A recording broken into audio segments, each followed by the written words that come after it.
It's a beautiful Tuesday afternoon in Gangnam. It's me, Valdez. With me is Crumbs. We are jumping into playoff round number 1 for one of the biggest matches we've done down here. It's going to be Samsung versus SKT. A lot is on the night tonight, Crumbs. Absolutely. We are racing for first place, but what is interesting here is the story at which both these teams have arrived.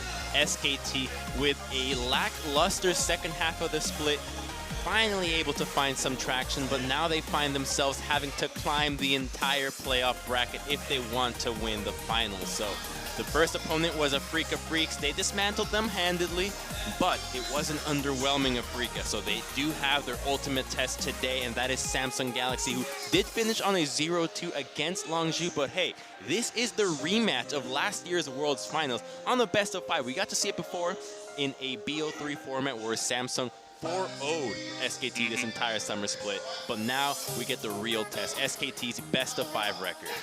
Yeah, it's a really interesting story coming into this one. I guess it would have just been too normal and too boring for SKT to be waiting in first place. So they said, hey, let's get the wild card spot or just above it, have to go into the wild card game and make our way through the gauntlet before winning summer. That's what all the SKT fans would like to hope for, but as you were saying, it hasn't been the smoothest road for them. But as you also just said, we are in a best of 5 situation now, and that's where SKT is extremely strong. They are 16-2 in best of 5s, starting from 2015 up until now. They've only lost 2. In 2015, they lost to EDG in the MSI Finals, and then in 2016, LCK Summer Playoff Round 2, they lost to KT 2-3. Those are the only 2 best of 5s they lost. Now they're on their playing field, Crumbs. That is one of the most impressive best of 5 records you can ever hope for. Only 2 losses in 2 years. It's pretty ridiculous. That's why Longzhu was stating that, hey, we don't want to face SKT. They are a little bit too strong right now, but both these teams are coming off high notes, low notes. They both understand the meta well, and we're going to jump right into Champions Select and see what they have to offer in their preparation. Yeah. Didn't have much time to talk about the teams. We'll get more into that as the first game starts. So right into the pick ban. Morgana is going to be the first one, a big counter towards that Rakan, and then a ban on Galio out of Samsung. Yeah, Galio, expected ban for the entirety of this matchup, just because both Crown and Faker prioritize the champion. Even though Crown hasn't played a whole lot of Galio, it does synergize quite well with what Samsung tries to do, especially considering Cube has been able to play so many carries.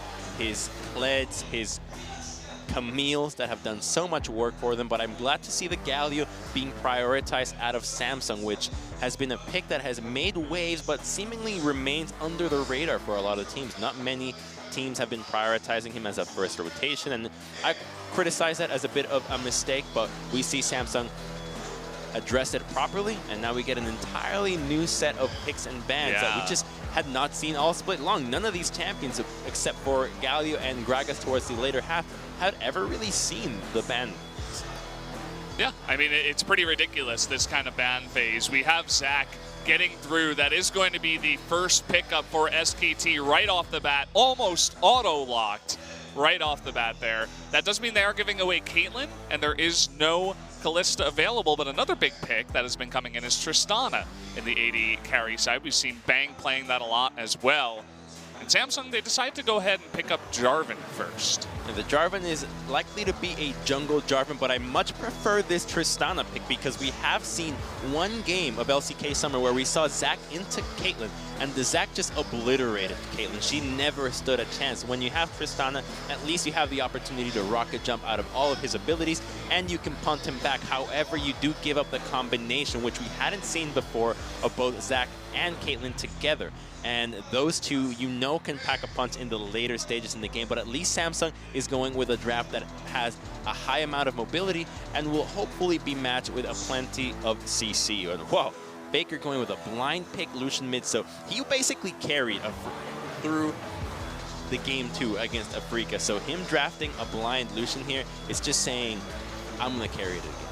Yeah, it's really cool to see, especially after his star performance on that Cassiopeia up against Afreeca. I mean, it was kind of Afreeca not playing their best at League of Legends, but he looked fantastic on that. He looked like the Faker of old, the one that would always carry the games, visiting every lane and getting everybody ahead, especially himself with all the kills he picked up. So cool to see him on a carry champ.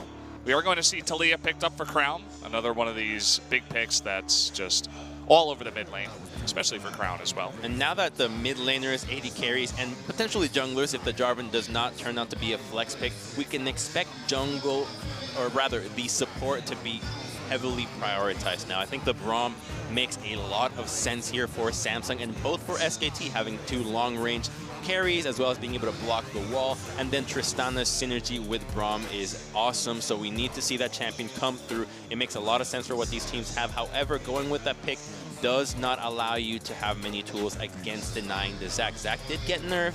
His W is a little bit weaker. It costs more on some of his other spells, so the champion is not quite so powerful in the early game, but still is incredibly potent in starting team fights and appealing for the double AD carry lineup that SKT have drafted so far. Yeah, the Maokai being banned out here. Another one of these picks that we saw, especially coming into 7:15 coming in, and Trundle himself also going to be taken off the field. So targeting Kive a bit, with a couple of top lane bans. Just giving some credit to that jungle Jarvan for Haru. And this is really interesting to see because the Trundle we saw in the Afrika matchup was used against the Cho'Gath, and it's a great answer to the tanks and also into the Zac. If Zac jumps in, we've seen a million times AD carries hit that blob and he seemingly absorbs all the bullets and nothing happens to him, so the Trundle allows him to actually go down, but by removing him, Samsung respond with the Cho'Gath themselves. But is it worth perhaps a Braum? Even though it hasn't been one of Wolf's favorite picks, it likely can be taken still here, even though it's not one of his most played, just because of the simplicity that it comes through. But Alistar still remains, and that's going to be the pick for him. He's just been so stellar on this pick, making it work, and you have a solid lineup for SKT with 2 range AD carries and what appears to be an AP Kennen top, which we criticized that of Marin a whole lot, but I gotta say, this is actually the one time where in the composition it makes some sense, because you have engaged from the sides, you need an AP source, and it is going to be a great lane into the Cho. Okay, well, I'll believe it when I see it. I want to see this Kennen actually have some success.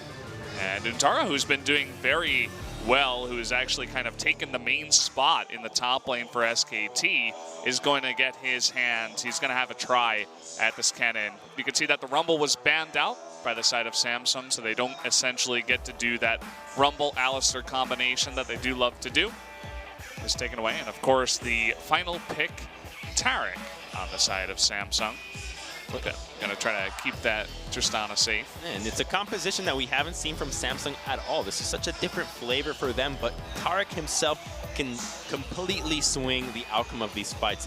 What SKT wants to do, just go in with the combo from Zac and Alistar, have Untara flank, and then burst everybody down with the assault from afar from the AD carries. But if the Cosmic Radiance is there and negates that initial engage, then the counter-attack from Samsung can be devastating. However, when it comes to SKT's team composition, they do find themselves at a deficit in the early game. When you have Zac against the Jarvan right now, they took it away early. They want to make some waves happen, and it's Haru.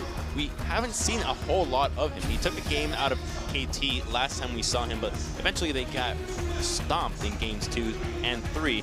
And Untara, by the way, even though SKT has lost 4 games against Samsung this split, Untara never got a chance. It was only Huni. So maybe Untara is the answer for SKT to surpass Samsung.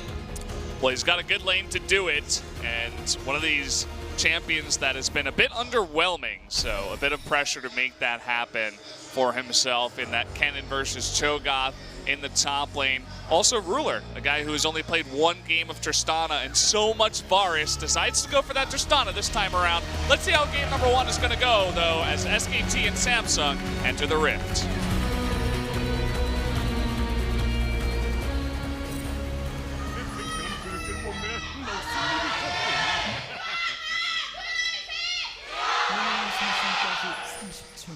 The fans are out in force tonight, as this is a huge playoff game for both of these teams. So much on the line. Samsung, we are going to have a pause, guys, unfortunately, but Samsung, they need to do better than KT in order to get into Worlds off of just points. And SKT, They want to do as good as possible to potentially win off points here if they do not just straight up win LCK Summer. While both teams have plenty of opportunities to qualify, they can obviously qualify through the gauntlet if they lose here. That's not where it's at. It's about the pride here in Korea. You are either the winner or you're the first loser. So they absolutely are fighting for that pride. They're fighting for making sure that they can be the best team. And it's not just the fans of these two teams that are cheering for them, because if you're a Longju fan, if you're a KT fan, you're taking sides here as well. All KT fans are pretty much Samsung fans today because they do not want to see SKT face off against KT, which has found a way to dismantle them twice already, and basically for an entire year after the creation of the team. Yeah, not looking forward to that. And we got a little bit of extra information about the monitor issue here. Haru just seemingly forgot to set up some of his settings, but that's all done. It's all well and good now as the game has restarted. Shouldn't be any more problems as we go into this one. Wow, so dazzling from Tarik. Is he taking pictures? How does he move that stuff in midair? He's a magician. His charm. Like a snake charmer, but for selfies. Which, on the topic of these two supports, you have Alistar and Tarik.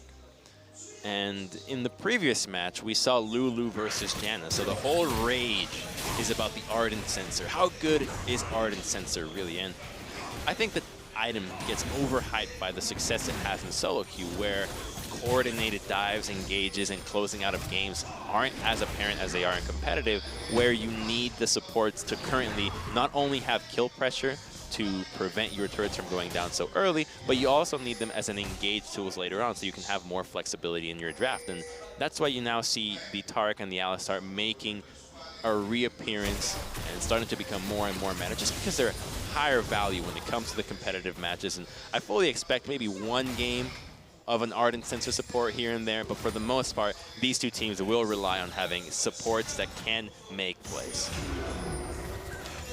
And Wolf on the Alistar has been making plays every time we see him on this champion. Oh, looks like we have another pause. Maybe someone else wants a new chair or a new monitor. It's Wolf. Is it going to be Wolf, I bet? Asking for another chair. My skin isn't good. I got to change it. No, wait. Ruler says he can't hear out of one side of his headset. That's a problem. Well, every time this happens on a match of this caliber, all we can say is that it's going to be a night that will pack everything, Valdez. We're going to get to see backdoors, Baron steals, Baron attempts, tower dives, 5v2s bottom lane, 1v1 deaths, you name it, because we're already starting off with the pauses. So yeah. We're starting to add the untangible aspects to the game that will make this night more memorable. Yeah, it actually raises a good point in my mind that after SKT and Peanut were they were able to defeat Afreeca, right? They had that interview over at OGN, and they were talking to Peanut, and Peanut himself said that he thinks that any other jungler that goes up against him should be a bit nervous because of the ridiculous steals that he's done all year in his career, but also that night against Afreeca, taking it away from Spirit, the Baron. And so it's interesting to see that Samsung, Ambition had kind of a wonky, lackluster game against Longju, and then they start a guy that's only played about 6 games the entire season to go up against Peanut. So lots of pressure on this younger jungler, this rookie jungler, to come in and defeat one of the greats. That also just sounds like Peanut going for some self-propaganda, putting fear into the hearts. Self-propaganda. Yeah, into the hearts of the opposing teams. But in the meantime, we get to resume the game, and let's see what Haru can do in the early game, because the Jarvan has plenty of tools to do so. There is kill pressure in topside mid lane, a lot harder to gank. The Lucian's mobility will always allow him to escape, and we'll seldom see Faker go for a relentless pursuit right from the get-go if he doesn't know that he's in the safety of the lane. Oh man, stepping forward is Ruler. That went right through Ruler. That was weird interaction, but either way. Doesn't matter if the trade was won. That's all that it falls under. And one of the reasons why Tristana is so obnoxious these days is that you always have to respect her last hitting. At no point can you actually take your eyes off of Tristana because her explosive shot will just kill the minion, so you always have to be moving around the lane. Any other AD carry, you don't care if they're last hitting. You're mostly looking at their positioning towards yourself. If they're looking for trading auto attacks or sacrificing CS to look for an engage or utilizing their spells. Whereas Tristana, not only does she have those elements in her kit, but you have to always step away from the creep wave, otherwise she's just gonna harass you. And it adds another element, another dimension to the laning phase that a lot of teams might not be prepared to deal with. And then we see her become a higher priority because of her late game antics, where we see the 80% crit mauling down individual players that get caught off guard, as well as the safety of her kits. Her mid to late game is pretty ridiculous. Once she gets that insane amount of crit, she just walks forward with her crazy range at about, you know, level 15, 16, 17, and just begins mowing people down. Can be a little bit hard to deal with. Let's see if SKT has that countered here.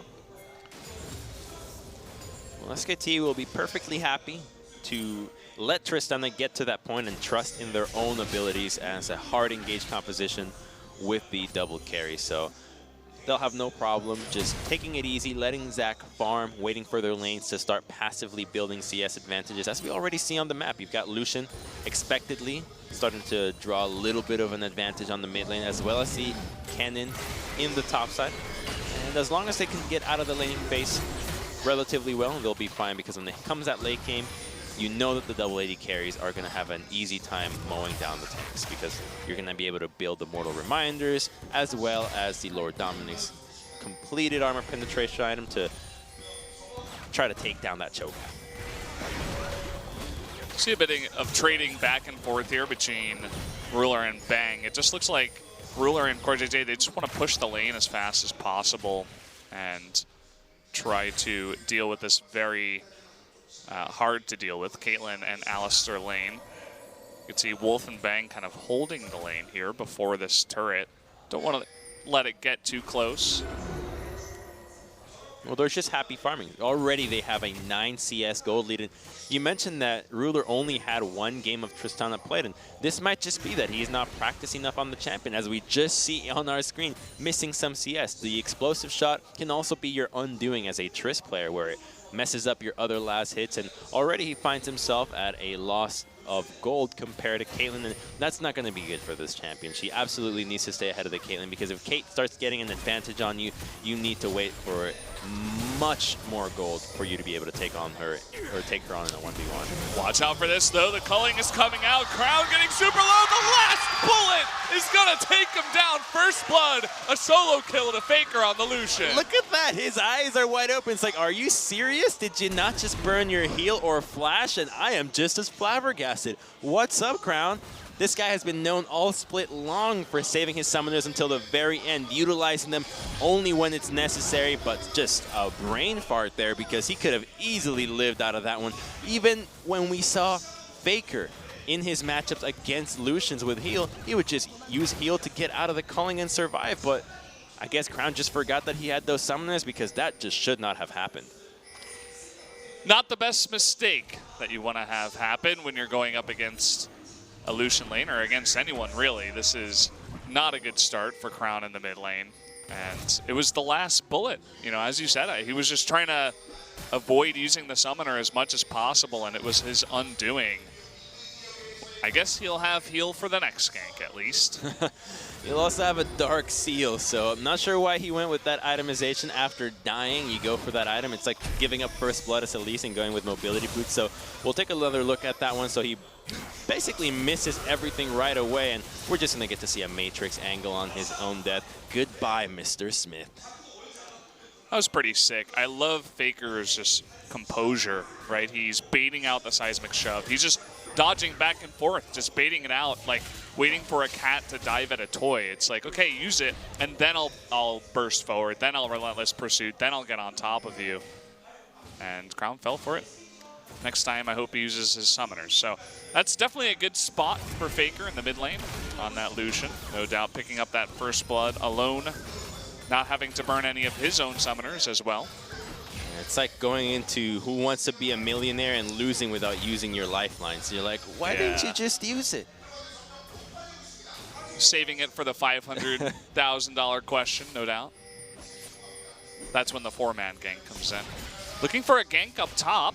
Here is Haru, who has hit level 6, but did get pushed in. He is still hanging up there, and there has been so much vision of Peanut on this Zac, by the way. They've known where he's been for a long time. Will they go for the gank? He's looking for it. The Flag and Dragon's so close. He's waiting for the knockup first. Into the second one. The Cataclysm comes down, and the Feast will pick up a kill for Cuvée. 2-1 on top of Untara. Beautiful chain CC there from Samsung. The second that the Rupture came out, you knew Untara was dead. Impossible to get away from that gang, and that's going to be the entire story for this matchup. He didn't get to burn his flash, but if he ever gets caught by those two, he is in a death wish. Here we go again. This time it's not going to be as relentless, the pursuit from Faker. He's out of mana as well. And Crown still has both of his summoners. Crown will now need to make the most out of this Taliyah by looking towards the lane. So bot lane, unlikely for them to find anything there against the Alistar. But top side, I think that Untara will be the champion, or rather the player that they'll try to pick on, because a way that teams have found victories against SKT is finding individual members and just making them feed as hard as possible. Here we see a battle for Vision, but Haru has not been spotted. Okay, hopping on in, he's gonna miss them. Down comes the Cosmic Radiance, pushing away Haru. His Wolf gets him out of there. Peanut kidnapping himself to safety. Party balloon there for himself. Just didn't want us to have any part of that one, but you see what happens when no carries are involved. The tanks just look at each other dead in the eye and it's like, well, we have no business being here. So at least both teams seem to be on the same page when it comes to who the damage dealers are and what fights they can engage on. Faker with this lead is making it harder for Crown to stay in lane, let alone push the lane and try to influence the other lanes on the map. Saying if you want to get near that minion wave, you're going to lose about half your health bar. And his itemization is sick because not only does it help him dodge out against Taliyah's spells with the high mobility of the early Zerker Greaves, but you also get to dodge out of Jarvan with a lot more ease. Making that lane safer than ever and allowing him to continue that push that keeps Taliyah under tower and has his lanes farming safely. And now that top lane has already died, it's all about Bang when it comes down to the later stages in the game. He didn't have the greatest game 2 against Afreeca, but he's on a different champion here on the Caitlyn with that late game prowess that we haven't seen for such a long time, ever since she entered the permaban list. Yeah, I'm sure these guys still know how to play it, and you can see Bang's doing okay so far with his lead. We are going to have the Infernal Drake being soloed down by Peanut. Loves to go for these solo dragons. And Faker just, once again, very calmly sidestepping all of the CC from that Taliyah. Bang and Wolf making their way over. And Ruler and Cortez, they're just a little bit too late. Not even going to use the smite here. Caitlyn picks that one up. TP is going to be used. Wolf burning his ultimate, saying, okay, I'll just get out of this one. And that will be a pretty much free Infernal Drake going over to SKT. Yeah, an Infernal Drake will have infinitely more value than in other compositions. When you have double AD carries and then an AP cannon top, that's going to sting.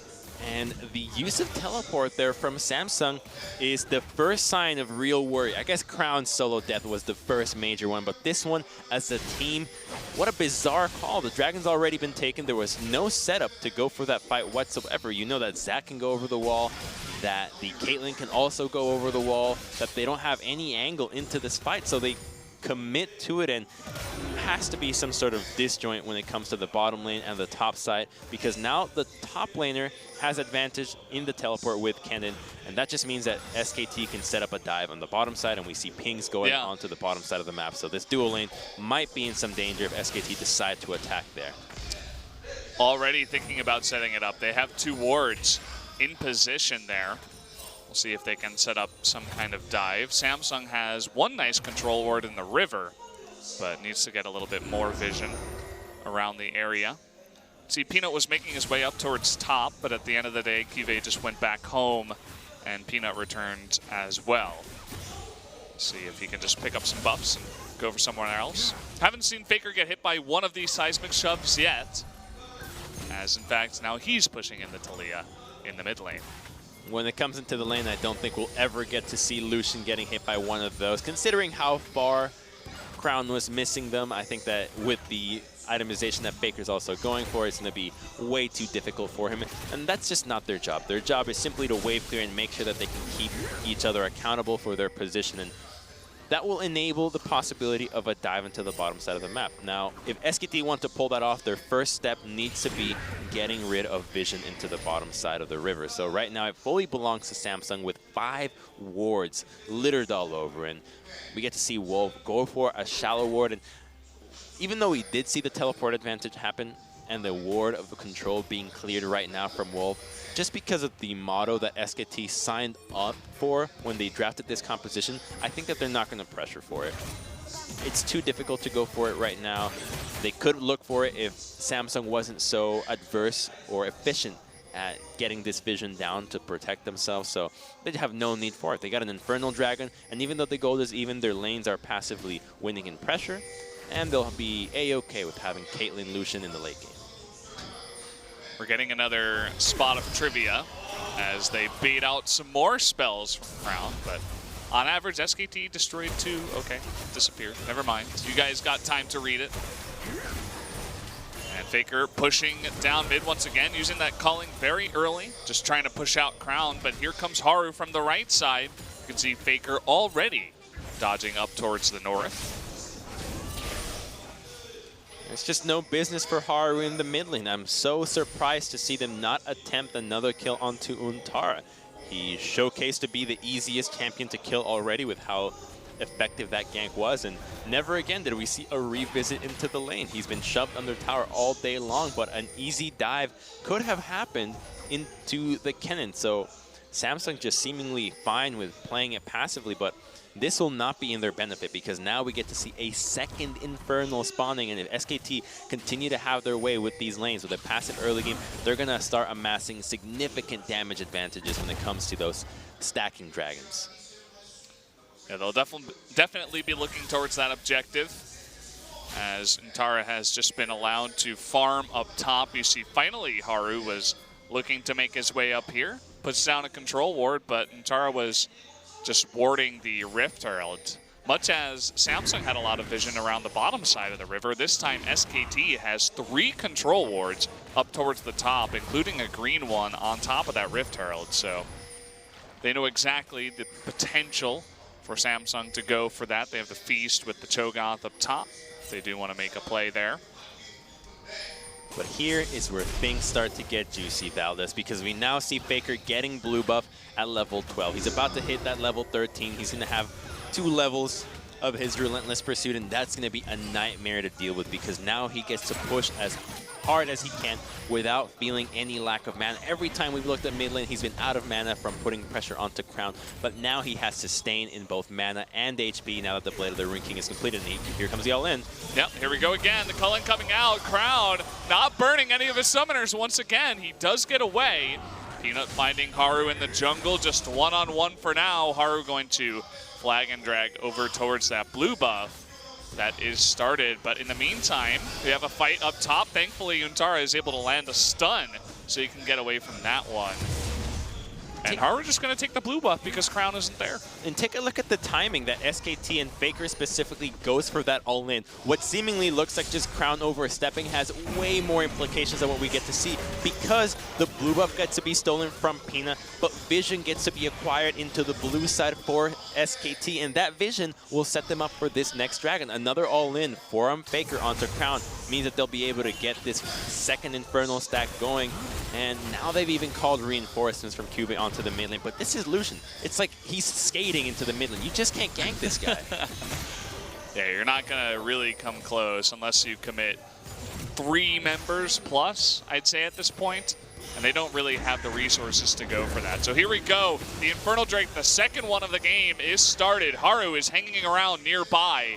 It is going to be a 4-on-4 for now. Both of these top laners do have the teleport, but will it come in time? This is being burned down, and Samsung just going to give it away as SKT had all of that control with the Vision and all their members around that Drake, and they pick up the second Infernal of the game. It's exactly what I was saying. They push the lanes in, and because the itemization of Blade of the Ruined King is completed, they can burn it down quickly enough. They had a ward ready for a teleport if Samsung were to commit, but they were just too damn fast at it. So SKT having foresight and seeing what they want to do with the game, playing accordingly, and now they have that second Infernal, and wow, Mountain as a third. The Dragon RNG is on their side today, and if they walk away with this other one, when it comes to controlling the Baron, Samsung's just not going to have any hope. Yeah, SKT, even though the gold doesn't really reflect it, as it is exactly even at this point, and still no First Blood turret has come down, even though Samsung is getting close. SKT picking up all of the very important objectives up until this point. SKT has won 19 games with the gold lead at 15 minutes in this split. I guess they had the gold lead at 15 minutes in this one, although it must have been a minuscule one.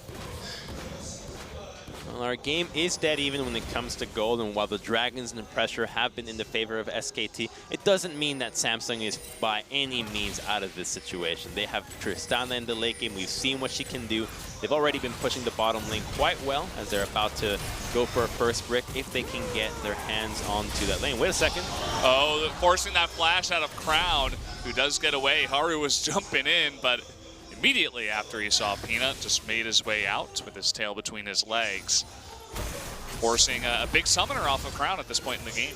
Guess that's what it takes to get Crown to burn his flash, but in return, Jungler's showing into the mid lane. They can just safely push into the bottom side, and the pressure pays off. 2 towers in the favor of SKT, and now we get to see the snowball just starting to build up. They were just looking for the perfect snow to build that perfect snowball to get Samsung out of the contention for these wards, and it looks like SKT is just playing such a smooth control game over Samsung, and they seemingly have no idea where to pressure on the map. Hey, you gotta wait until the Infernal Drakes come in so that the snow melts just a little bit, so it's not super powdery. It's more of this icy, hard snow that you can whack your friends in the face with. It's definitely working out for them. They got a huge lead from this, as they do take down both of those very important early turrets. It's like when you open your new batch of ice cream and it tells you wait 10 to 15 minutes before eating it so that it melts a little bit and it's perfect temperature to eat, not just completely frozen. So the Infernals there, the perfect temperature for SKT to start snowballing onto Samsung. Exactly.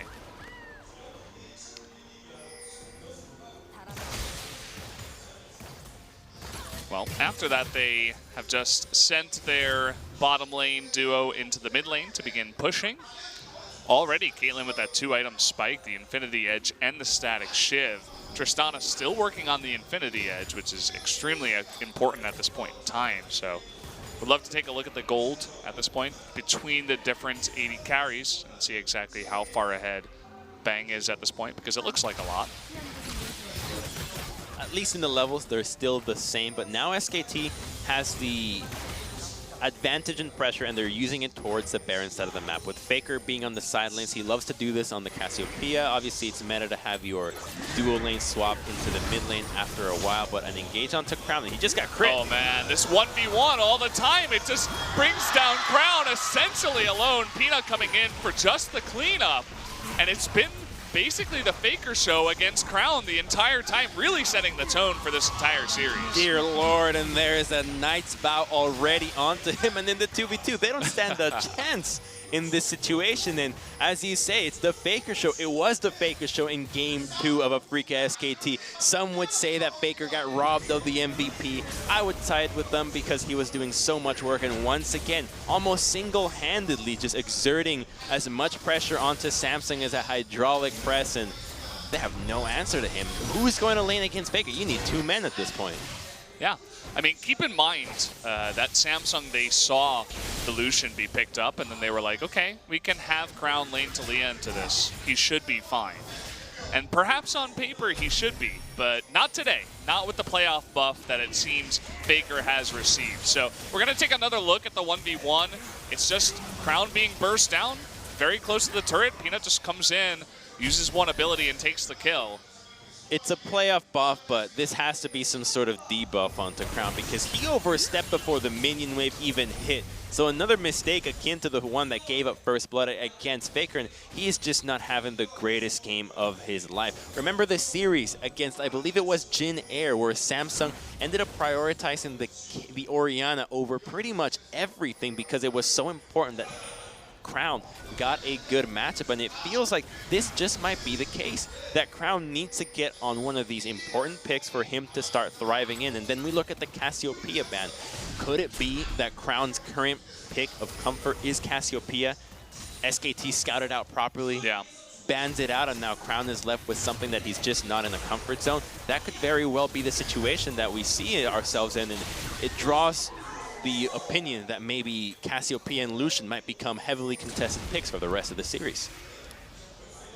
Would have to agree with those kind of thoughts, and it's definitely pretty cool to see Faker stepping it up. I also want to point out how he gets his scanner, as he always does, but it's like even more oppressive. Hold that thought, Crown is being poked down. Okay, looks like he's going to be okay, but on the Lucian, who gets the double shot after the relentless pursuit, and just with how fast he is, with all those items that speed him up, he can take out all these wards so easily, and he's gotten a ton of vision up in the top side taken away. Ruler is recalling all alone. Will he get out in time? It looks like he will, just barely, before Untaro is able to spot him. Finally, somebody from Samsung taking an objective, saving themselves from the perfect game. So the bottom turret is still available for them to take, with Cho'Gath pushing that in, but this would mean that SKT, once they complete the trifecta of dragons, they don't even care about that tower. It's all about the Baron, and they don't have anything that will seriously be a threat when it comes to stopping them in here, with the Blade of the Rune King from the Fed Lucian, the Caitlyn that already has that 2-item spike, the Zax's % damage. This Baron would go down in a jiffy, and Samsung with no way to defend on a 1-3-1 situation, as we have seen how difficult it is to defend against Lucian. A Baron would likely be the beginning of the end for Samsung. When we took a look at the gold a little bit earlier on, just the difference in gold between the players on both sides, Faker was about 2.6K ahead of Crown, and Bang was about 1,000 ahead of Ruler. And if you take a look at the gold lead right now, that's basically all of the gold lead that SKT has just put onto those two players. And so far it's really shown, and that's really where you do want that gold lead, onto your 280 carries. We're seeing the return of Lucian with the help of Faker, as he was looking a little bit lackluster towards the mid and end parts of LCK summer regular season. And the thing about Lucian and Cassiopeia, which are currently Faker's go-to picks, is that nobody else can truly play them to that level. They're highly mechanical champions. Faker, obviously, on Lucian can play him well, utilizing dashes and the many combinations that it has, but Cassiopeia is also surprisingly difficult. Hitting your Q is so important when it comes to dealing damage, and understanding how a fight is going to happen gives you an indication of when to use your Miasma, which so many players utilize wrongly and have players eventually flash out. But Faker is not one of those players. He can see plays seconds before it happens. How many times have we heard the story of Faker calling out a play 5 seconds before it happens? Oh, I got a kill. 5 seconds later, somebody dies. And that kind of foresight is necessary when it comes to playing these difficult champions. And I don't think that anybody that will try to imitate Faker's champion pool will find nearly as much success on them. Well, Crown was looking pretty good on the Cassiopeia. I wouldn't say it was 100% Faker level, but Faker said, I don't need to play my Cassiopeia. As long as Crown doesn't get that comfort peg, we should be good in this series. And so far, it has turned out to be correct. By the way, the fourth dragon of the game is going to be another Mountain Drake. Hold that thought. Faker going 1v1 onto Haru. In comes Peanuts. They're looking to come in from the left side, as well as Untara from bottom. But Samsung effectively able to disengage, and nobody will go down just yet. but chunking the jungler is going to be a pretext for what we're about to see. If this happens again and Haru is truly forced to recall, then that would be the cue for SKT to start the Baron. And you can see how worried Haru was in this situation. He went back to throw a flag to make sure that everything was safe, to know that SKT had recalled so that he could have his own timing, just because of how quickly SKT can take down the Baron themselves. So Samsung has to be on high guard when it comes to defending this Baron, and unfortunately for them, they don't have a single ward in their own red side, so they need to start getting vision up there pronto, otherwise they will lose that objective. Yeah, we see CoreJJ attempting to put down some vision, but so far failing, as it is all SKT's land over on this right side. The red buff is about to spawn too. That would be a nice cheeky pickup for Bang if he can get it over the wall. Doesn't look like that will happen though. Just setting down his traps. Almost steals it. It's close enough. Samsung really needs to step up their vision game, and this has to be Ruler and Crown also helping out with control wards. None of them have any in their inventory or even placed, which is not doing them any good. They need to get control back of this map. Otherwise, they'll find themselves doing what we see them right now, grouping up together to find a way to get vision. And while it's good and all to clear out the wards, it means that you spread yourself out, or you don't have the opportunity to spread yourself out, rather, and get farm on your side lanes, which does build the gold lead further for SKT. I mean, look at Samsung trying to start a fight in the mid side, but SKT in perfect position. They got that 1-3-1 going on. Faker in the top side saying, I dare someone to come up and try to 1v1 me. Looks like Crown is going to be that one, and here we go again. The 1v1 begins, and the culling comes out, and the flash is used, but it's not enough. Faker with another solo kill onto Crown. He's just too much on this champion right now. And in none of those kills, Faker even has to burn any summoners. He has been stomping Crown. It's not even close. With almost 100 CS advantage on them, solo kills left, right, and center. This matchup could not have been more one-sided, and Lucian has to be banned for the rest of the series because I just don't see what Crown is going to do against him anymore. It seems like a mental block at this point. The flag was used for Haru. He's going to have to flash for this one, but they go for the counter engage. They get Ruler in the back. There's the stun. The Cosmic Radiance does come down, but the rest of them are going to be in bad position, and a couple of them do get taken out. Nice disengage and pull off of that Baron to get a couple more kills. And they should rely on Wolf here to just push Haru out, as the Baron is going to go down. They might even get Haru here as he's playing a little bit too close. He gets extremely close, and there's the culling, and Faker will get another kill on his Lucian. Just taking names with the culling. My God, he's got everybody on the hit list. Who else is going to be next for Faker to take down? And SKT just playing some beautiful League of Legends, utilizing their champions, the pressure, the mistakes that Samsung is providing for them, and never letting go. Here we go. Another look at the fight. As soon as Zac jumps in, you know what the plan is. In short, Kennen gets knocked back, but it's already a 4v5. They don't stand a chance against this. Cosmic Radiance is not going to do anything for them when you don't have your Taliyah, when it's only Tristana dealing DPS. And the cleanup was easy enough for them, as SKT is running away with this game. 100% the story when everybody watches the replay, or even just watching this one as we have been going. It's Faker versus Crown. 4-0-2 versus the 0-3-0. He's going to have to step it up, Crown, if he wants to actually have a chance against Faker, who has already taken his name in game number 1 of a best-of-5 series. He absolutely has. The champions might be different, and we can put a lot of the emphasis as to the Samsung mistakes onto Crown, but I do still feel like they could have found more opportunities when it comes to asserting pressure to the top side of the map. They found one good gank, but never again did we see Samsung going for anything proactive. It was only one attempt, and that's just not going to cut it when you're under so much pressure from SKT. So next draft from Samsung will have to be slightly different. They'll have to target different champions from SKT if they truly want to have a fighting chance in this series, because this game 1 has been all SKT. I'm looking forward to seeing what Faker can do, as he is extremely fed at this point. The Phantom Dancer going 1v1 onto Ruler. That was a 3-shot. Oh. Goodbye, Tristana. You're not going to be the one who takes him out. You're going to need the rest of your team to do it, but they're not even going to have time. 10,000 gold ahead. 2 inhibitors go down. They might even push for the game. GG go next. This one's all done. Holy. Wow, the crits, yeah. Triple crit onto the Tristana. They thought they could get him with the stun. And another engage here just to clean up the double kidnap.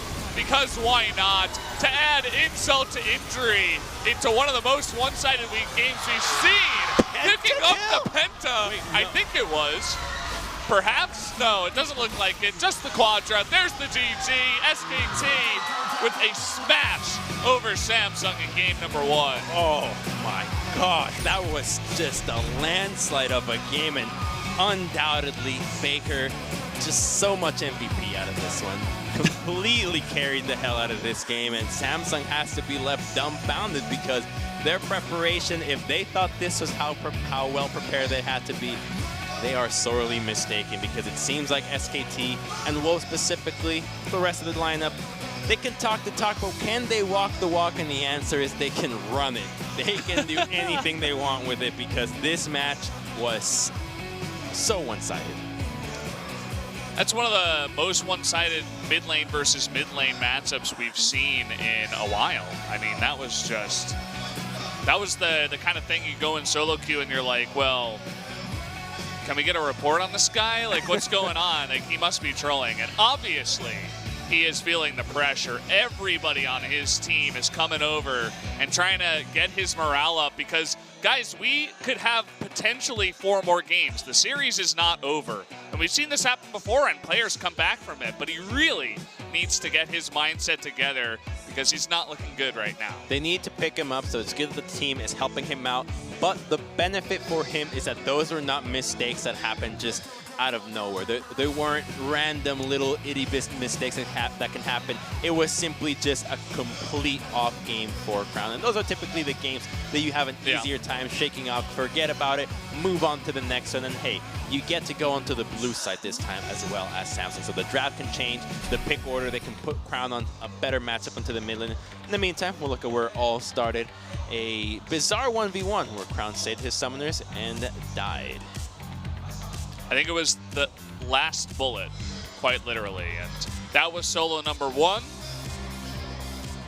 Forces the flash out and gets solo number 2. He had already picked up a kill with the help of Peanut underneath the tier 1 turret in the top lane as well before that. And here was just the follow-up. It was already 4v5 in this one. SKT as a team able to clean up quite easily at the end of this one. And they also do pick up this kill onto Haru to make sure there was no steal. Another calling kill for Faker, because why not? Can we give this guy a double MVP? Does that exist? Oh, I actually looked at this and Watch so this. He Watch doesn't even this. hit. It's 2 autos. One or 4 2, 3. Like the Q doesn't even connect. Yeah. So it's literally just the W Pop, pop, pop. popping, and then the second after the relentless pursuit. Someone got Faker's GAT because he was coming out, and this was even more hilarious. Underneath the pool, taking out 2 members as he dies, almost from the grave. And the results, extremely one-sided. There was 1 tower and 2 kills that went over to the side of Samsung. This graph is pretty obvious. I mean, Faker got fed from the beginning, and he ran away with it. And this is scary for the rest of the world, because if this really is SKT coming back and saying, hey, this is our true form, you gotta be shaking in the knees, man. This is, as an individual, for Faker to be playing like this, it's a lot to handle.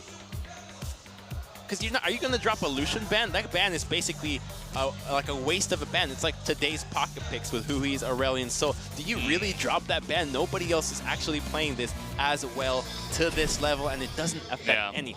And do you ban not only Lucian, but Cassiopeia? Lots of questions to be answered, guys. We are going to jump into our first commercial break before we go into game number 2 of Samsung versus SKT. Don't go anywhere. We'll be right back.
We are back here at the Faker Show as he put on quite a show on his Lucian for game number 1 on the blue side. We are going to be jumping into game number 2 this time because Samsung picked red side for game 1. In fact, we will have the same sides for game 2 as SKT picks blue for game 2. And no surprise that Faker does receive the MVP, making quick work of Crown, who not having the best game by any stretch of the imagination. Giving up first blood with summoners, positioning poorly multiple times, and not respecting Faker in pretty much any of these moments. And one has to question Crown's mental state, because not only was he finding himself with a lack of morale here. Remember in the beginning of the split where he was the outspoken one from Samsung saying, hey, we're not really as good as we should be right now. We are not going to have the greatest season, but here they are. They are in the 3rd place when it comes to the playoff bracket, but it might be that Crown is still carrying on that weight with him from the beginning of the split, and it's all culminating now into the worst possible moment when it comes to playing SKT. Yeah, I mean, there's tons of highlights on how well Faker played, right? It's no secret he's back. It seems, at least in the last couple of games that he has played. Can he keep it up? We'll have to wait and find out. But another thing that has left to be found out is, can Crown pull it together and bring it into game number 2? Because if you guys remember, when they went down 0-2 to Longzhu, he was looking devastated once again. He had his head in his hands. His head was on the desk.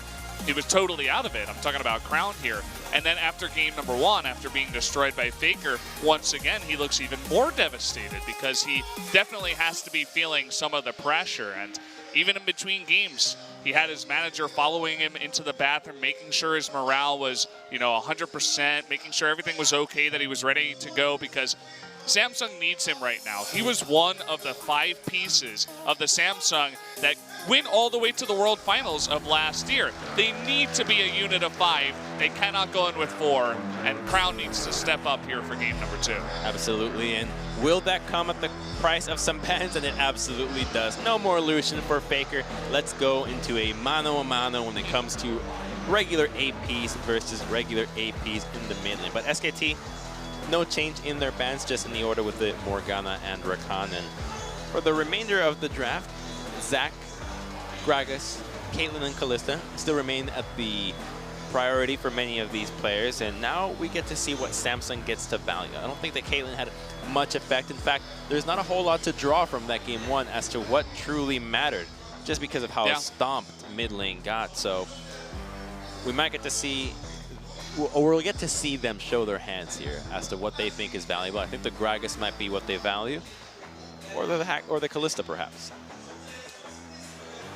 We are going to see another Cassiopeia ban. I'll take that away from Crown. Faker, known for his pocket pick rather being League of Legends rather than any 1 or 2 champions. So I'm sure he'll be just fine if he has to play something that's not Galio, Lucian, or Cassiopeia. So the Zac gets banned, and here's where last time we saw the Caitlyn be prioritized by a Freak of Freaks, but SKT got to play 2 games of Gragas on Peanut, so they will instead prioritize the Kalista, which does offer a lot of tools for Bang and Wolf in the bottom lane. We get to see them go with the Blitzcrank Kalista lane. He didn't have the greatest game at all. He was, in fact, feeding against Uro with his... It was a funny game for him. He was dying a lot off screen, on screen, with poor itemization. He was just... I mean, he even said that he would have bowed down and apologized to his teammates had he lost that game on that Kalista. So we need to see Bang step it up. We didn't get to see anything from him besides laning in that previous game. So we'll now finally get a glimpse out of his preparation when it comes to this heavily banned champion.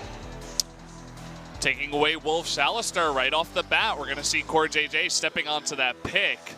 We did see the Gragas hovered here on the side of SKT, one of the massive picks still available that Samsung just decided not to go for. They want the jungle Jarvan once again for Haru, and they want to take Wolf's Alistar. So you see Peanut saying, no Nidalee, give me the Gragas. I'll be just fine on that pick. It's so curious to see that Jarvan, out of all champions, be so prioritized from Samsung. This champion needs way more proactivity than what we saw in Game 1 out of Samsung. And most of all, they need lanes that have kill pressure. SKT was smart in drafting champions that are difficult to kill, and they will do so once again with the Taric. So now you have a difficult bottom lane to dive, a jungler that is hard to catch, and the Caitlyn falls through, and instead the Tristana gets prioritized again. So a champion that relentlessly pushes into the bottom lane and can defend for herself. So it allows the rest of Samsung to go for some dives. It lets them set up combos that might not be in range for the AD carry to participate in, so you don't have to worry about your carries, and you can play much more to your strength if you want to play around your solo lanes. SKT T1 fighting is the message being spread throughout the arena for this team right now. We're not going to get to see Untara on the Gnar this time around. We'll take that away from him. Waiting on some other picks to be taken out of the pool. We do see Trundle banned once again by SKT in the second banning phase. And a Rumble would make sense for Samsung here when you have the Alistar, the Jarvan, great combination. You can blind pick him here and it would be a denial against Untara, but Cuvée hasn't played a single game of it, so either they ban it or they have to be aware that that might be what SKT will prioritize, as it already makes sense with their composition. So Samsung needs to be aware that this is a likely pick to come out from SKT if they don't snatch it themselves, which would be a questionable choice considering that it is Untara's most played and most successful champion at that, at an 8-2 record. We do see the Taliyah banned away, and the other obvious pick for Crown is Orianna, and another big pick for Faker as well, so they need to pick it here in that 4th slot, which does mean that they're thinking about giving away this Maokai, as SKT is going to be hovering it. Do also have the Rumble available. No way, Jose. I don't think SKT would truly pass up on the Rumble, or will they? It does make sense into Orianna, but they don't have the Rumble Alistar combination anymore, so deciding to go for the Maokai. Yeah, so it is better when it comes to dealing with the Tristana and the Orianna. You can truly jump them. No way! Okay, here we go! Oh my god. Here we go, ladies and gentlemen. He's telling Crown, I'm going to make you my dog today, because going with Fizz into Orianna, you know this matchup, he can just stomp it. But there's no wave clear on the side of SKT. This is all leaning onto Faker versus Crown. Yeah. And so Samsung responds with, we got to help this guy out, give him a Shen, try to keep him alive. But the good thing for him is that they did prioritize this champion in their 2 wins against the Rox Tigers. It was not Janair, as I mentioned earlier, it was against Rox, where they picked Ori over Caitlyn and over Kalista, and they found some success. So this might be the champion that Crown is truly good at right now. But man, against Fizz, if he is having any semblance of how poorly he played that Game 1, this is going to be an even harder stomp. This is a statement, you know, after all, as you were saying, there's no wave clear. It's kind of all in, trying to get Faker ahead on this assassin-type champion in the mid lane. And this is a surefire way to pick up 2 kills, 2 games in a row. Because if you take out Crown in a devastating loss again, I can't imagine that his mentality is going to be ready for game number 3. So they're saying, okay, let's see if Faker can do it again. Let's see if he can carry on an even harder champion on the Fizz up against Orianna in the mid lane and make it happen again, because we could probably run away with the series if we win once again with this kind of champion. He is up against Cuvée onto the Shen, so Samsung's composition once again going for the late game scaling, where they have the Alistar go in, you have multiple ball carries and protection for your 2 carry lineup. The danger of that composition is that when you're facing off against Faker's Fizz, or just these champions like Gragas, Maokai, that can single out individual targets, and you know they'll be focusing Crown, you remove most of the damage threats immediately, and all of a sudden you have no way of killing the tank. So they have to play with excellent positioning if they want to have a fighting chance when it comes to these 5v5s. And players just getting all set up and ready to go. Looks like the game is finally loading up as all the issues are solved here. Jumping into the game, you see the focused players all in the booth, ready and waiting to start up game number 2. So let's do it. The players are on the Rift. Let us join them for game number 2.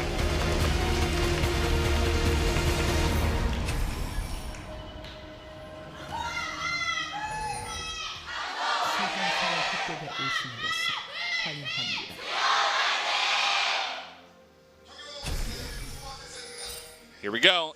Game number 2 is on the cards, and the camera zooms in onto another fantastic matchup we have between Faker and Crown, the Fizz versus the Orianna. These two are going to go at it as well. Waiting on the cowbell as eagerly as we all are. We want to hear that beautiful sound. And when it comes to the mid lane, the most beautiful thing we'll have to see is Crown utilizing his shield. So he's got 3 at his disposal this time around. 1 is obviously in Cuvée, but he's got the barrier, he's got his command protect, and Faker does have teleport. So the important thing will be to keep track of the junglers for this mid lane, because Faker can't go for the 1v1 solo kill. He doesn't have a combat summoner, whereas Crown does. So as long as Peanut remains in sight, that they are aware of his path and how long it'll take for him to get to the mid lane, it should be all fine for Samsung. The danger comes at the level 6 with Fizz hitting the chum the waters. You've got the cask from Gragas that can just take out Orianna from seemingly any angle, and that can easily burst past Cuvé's shield. So vision will be imperative for Haru to keep track of Peanut, and if they can do so, Crown can get a nice CS lead in this lane that can just harass the melee champion down, as Orianna does to pretty much every melee. So excited to see if Faker can pull it off, even with that teleport. Would be a huge message to not only Crown and the rest of Samsung, but to the rest of the other teams in LCK waiting, saying, hey, Faker is back. He's done it 2 games in a row where he's completely popped off and essentially run the game by himself, which definitely harkens back to when he first entered LCK and was this big rookie on campus, just owning FaZe left and right. Definitely a lot of excited fans waiting for his moments to return and to shine as he once did. He's always been very solid, but I love the fact that he's really popping off in a big way nowadays. Oh, this play does not inspire confidence in me when we look at Samsung. Not sure what Haru is thinking there. The wave is clearly pushing in Samsung's favor when you have Tristana. The Kallista's just waiting patiently for the wave to hit. So he might have been just waiting for a counter gank. But they also have to be aware of the route that Gragas starting to the red side already. 3 times his Peanut started on that side as the Gragas. So maybe not enough scouting, looking at the waves, whatever the case might be, are wasting some time. That allows Peanut to get some advantages, and if they can just safely farm, hit that level 6, mid lane becomes a dangerous place for this Orianna. Okay, they've spotted Haru here. Bang and Wolf, though, are not going to be able to just run into him and attempt to challenge. So some of the Grumps stolen away by Haru.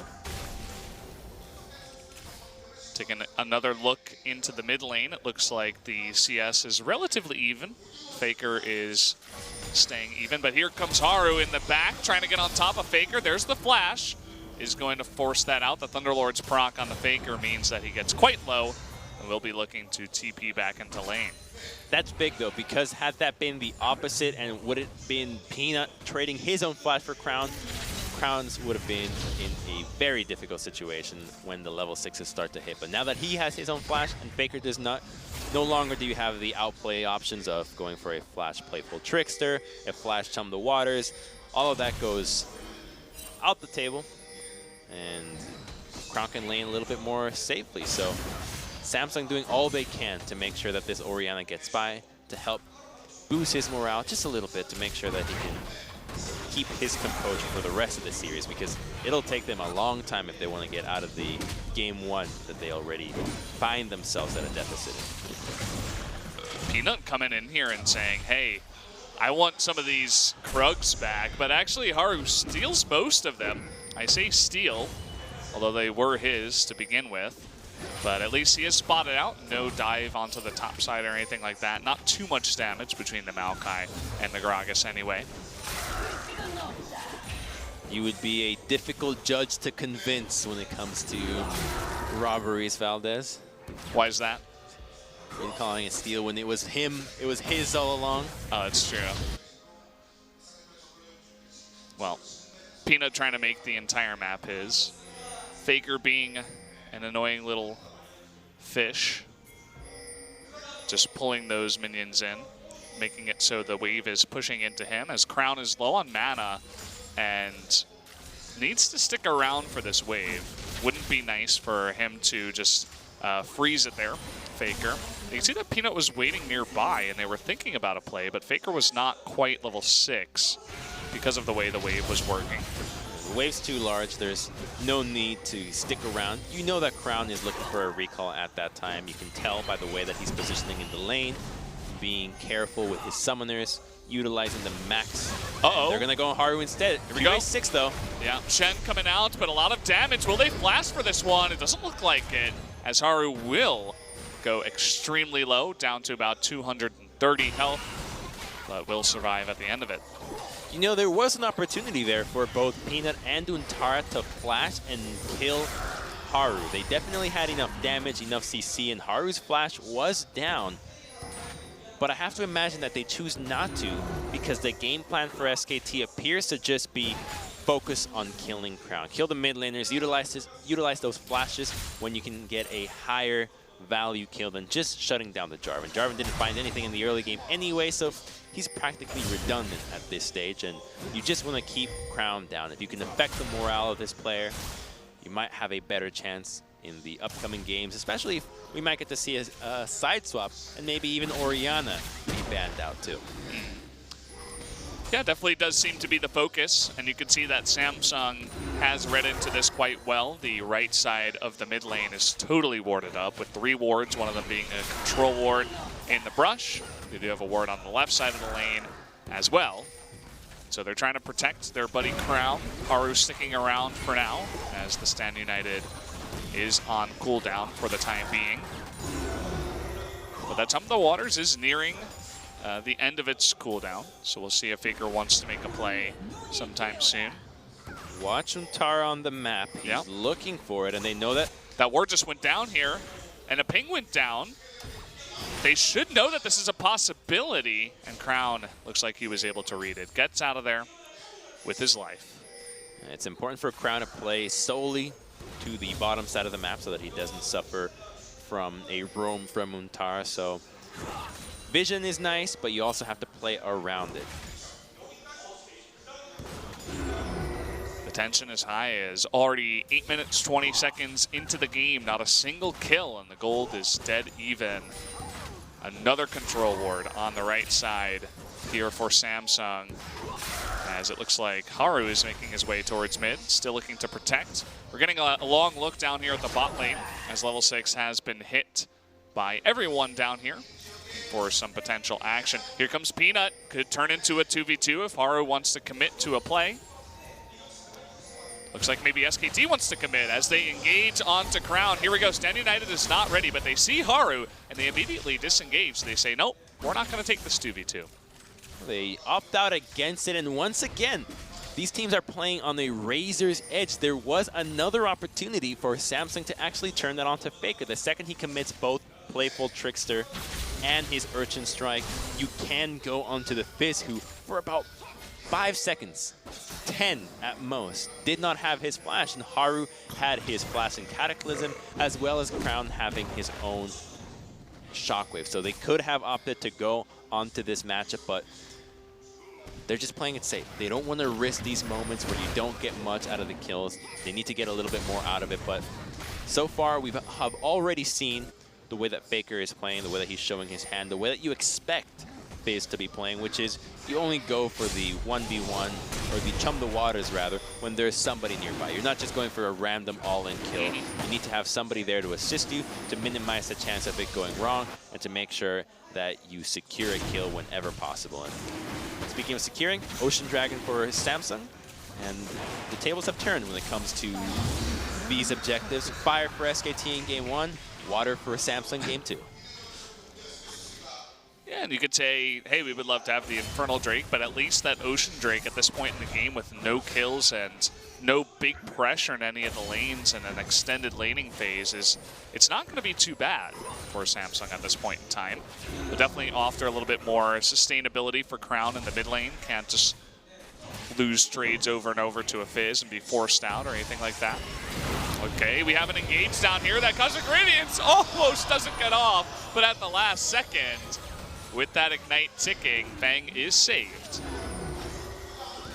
Close call for Bang, and this is the worry that I had about them in Game 1, where in their matchup against Afreeca, they didn't get pressured at all in the bottom lane. They were up against Twitch with Targons and a Janna, so a lane built to lose. And then Game 2, when they're facing off against the Caitlyn Thresh, they actually did end up arguably losing that lane. They found themselves dying a couple of times on some kills. And in the meantime, nothing's going to happen to the mid lane. But that pressure to the bottom lane is what I was worried about for Bang. Were they going to be up to par when it comes to dealing with a lane that can offer a bit more pressure than lanes that are built to lose? Well, they've been pushed in. In Game 1, they did lose most of the turret HP on their own. So you could say that they are struggling a bit when it comes to the bottom side of the map. But we didn't get to see much team play besides vision control from SKT in Game 1 because of how much happened in the mid lane. And you can see that Peanut's hanging around. Nuntara's continuously rotating around. There are now 2 control wards for SKT on the left side of the mid lane, trying to make this Maokai roam happen with all of the CC he has in his kit. But so far, still no first blood. 12 minutes into this one. Crown coming in here. You see Haru is nearby. Jump the Waters is going to land. Will they go onto it? The flash is burned already out of Crown. And with that barrier up and getting the summoner, SKT once again decide not to go for it. And even though with the barrier and the Stand United, you could say that Crown would have lived and wouldn't have to use his flash. The fact that they saw Wolf coming in from the river means that that would be one more layer of crowd control being added onto the Orianna. So it would have essentially been a 3-on-1, so there's no need to risk that play. Burns his summoner wisely, and at least it's a change from Game 1 where he was so hesitant in utilizing them, so he keeps his hide scot-free and lives to see another day maintaining even CS against Fizz. Samsung going for a group invade towards that red buff is spotted out, but SKT, again, they just let them do it. Samsung decides to disengage, even with the Stand United and everything available, deciding they don't want to take the fight deep into their enemy's red side jungle just yet.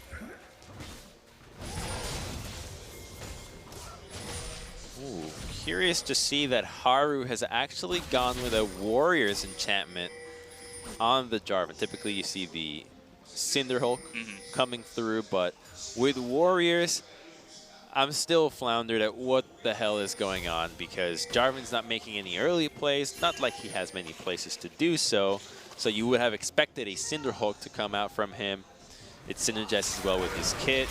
He wants to go in, he gets to be a ball carrier, but being a damage dealer here, not really necessary. You've got Tristan and Orianna. The composition is a 2-man threat. It's not a bad comp, you just have to execute it differently than most, and the Tristana push will once again result in bottom lane suffering most of the HP early, and at least now Samsung can convert into a first brick. Yeah, with that first brick, they do pick up a nice gold lead for their team, about 600 ahead at this point. Also picking up the first dragon, and going up against this Fizz that hasn't been fed at all. They should be pretty happy with how the game is going so far.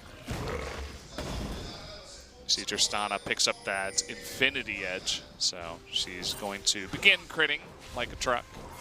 So if you go back to last year's playoff run and Gauntlet as well, and you look at Samsung specifically, at the time their starter support was Wraith, and they weren't finding much success for him for the most of this play. It was lackluster from Samsung overall, but when CoreJJ came in, the entire morale shifted of the team, and they found their stride and continued to improve and improve throughout the World Tournament to make it to the finals. And that glimmer of hope that comes from the bottom lane seems to be reappearing once again in Samsung, where they can find some gold, some pressure into the bottom side of the map. And it's at the hands of Ruler and CoreJJ, a lane that has been thriving for a bit of a year now. And they might be able to transition when it comes to the team fights. We have yet to see them go for it. Ruler obviously thinks that Tristana is a great champion, but we need to see him team fight with it and not get two-shot by Lucian. Well, he's been fantastic on other AD carries, especially the Varus. AD carry that doesn't have an escape, so I'm really excited to see what he can do with the range that's even greater than the Varus, but also the escape that Tristana does offer on this champion. An insane push coming out of Samsung here. They're going to pick up another turret. Some of the Waters even used to try to clean up that wave, but it was unsuccessful at the end of it all. So SKT losing another one, Samsung 2 turrets ahead. That's exactly what I was saying was going to be the danger for SKT. They don't have wave clear. Their only wave clear is going for an engage. They need fights. They need to get ahead early onto the Fizz. And the fact that Samsung was able to deter the multiple attempts onto Crown means that with Ruler and CoreJJ getting their advantages into the bottom side of the map, they can rotate to mid, get that turret down, and now 2 Dragons on their advantage, and it looks like a reverse of game 1 with a controlled approach from Samsung, recognizing what needs to happen on the map for their composition to succeed. They're executing it well, and the Dragons are helping them too, because just as game 1, the third one is now a mountain, but this time with double oceans, it means that they can fight against SKT, survive the engage, and then go back onto the map and look for the major objectives right after, which now happens to be the top lane, turret, and eventually the Baron. Yeah, they're definitely going to have some fantastic sieging potential, especially against the lack of wave clear that SKT does have. They can stick around for a very long time. They can draw out these fights for a sick period of time. No doubt they will be looking to use that. Ruler looking perhaps for a rapid fire cannon next. So wants to accelerate the range at which this Tristana can begin to attack. The Rift Herald is going to be used down here in the bottom side, as Shen was not in position. Faker was down here getting it low enough. That should be 1 turret at least going over to SKT. So if SKT wants to have pressure onto this matchup, it's going to have to come at the hands of helping out Faker. FaZe has the most kill pressure right now. If you go help out Kalista, you will be met by a Stand United, and he's already built a Titanic Hydra, which, while he can do damage, it's not the tankiest when it comes to surviving these skirmishes. So instead, he will just have to back off, respect the damage from SKT, and a great use of Rift Herald turns into 2 towers for SKT. Another gold lead remains even. So we got a great game on our hands when it comes to looking at pressure, understanding what objectives to trade, and looking at the win conditions for each other and respecting them as such. Yeah, SKT extremely happy to take that tier 2 turret, especially before the Baron is even off the map. Yeah, sure, give away that top tier 1 to Samsung. You already got a nice lane to push in down in the bottom side. So, gonna be nice there. The gold lead you were talking about, it's extremely even at this point after that trade. Just about 100 gold ahead for Samsung. Pretty negligible at this point in time. Still waiting for this Fizz to pop off. We saw the Illusion be incredibly impressive in game number 1 with the lead Faker could get, but so far the defensive play out of Samsung did not net any big farming potential for Faker against any of these champions. It did not, but look at what ends up happening. And SKT might choose not to go for this lane assignment, but I think it would be a mistake. If they assign Faker to the top side of the map, the next objective is Baron. So you have a higher chance of getting a kill or getting a pick off if you have the Fizz in an area that is going to be highly contested.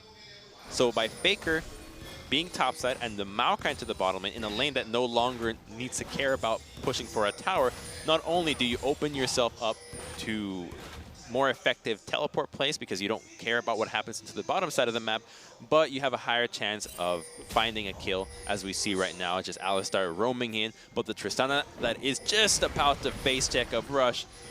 There was a Fizz right there. That could have been a dead Tristana. Ruler playing with fire already, even though she's only level 11 at this point. We see Tristana's loving to play with fire a little bit later on in the game as that champion. And so they have sent Maokai down into the bottom side. Kyuvey is going to go ahead and mirror him, so we will have this 4v4 situation with the help of Stand United for Kyuvey to get into these fights very quickly.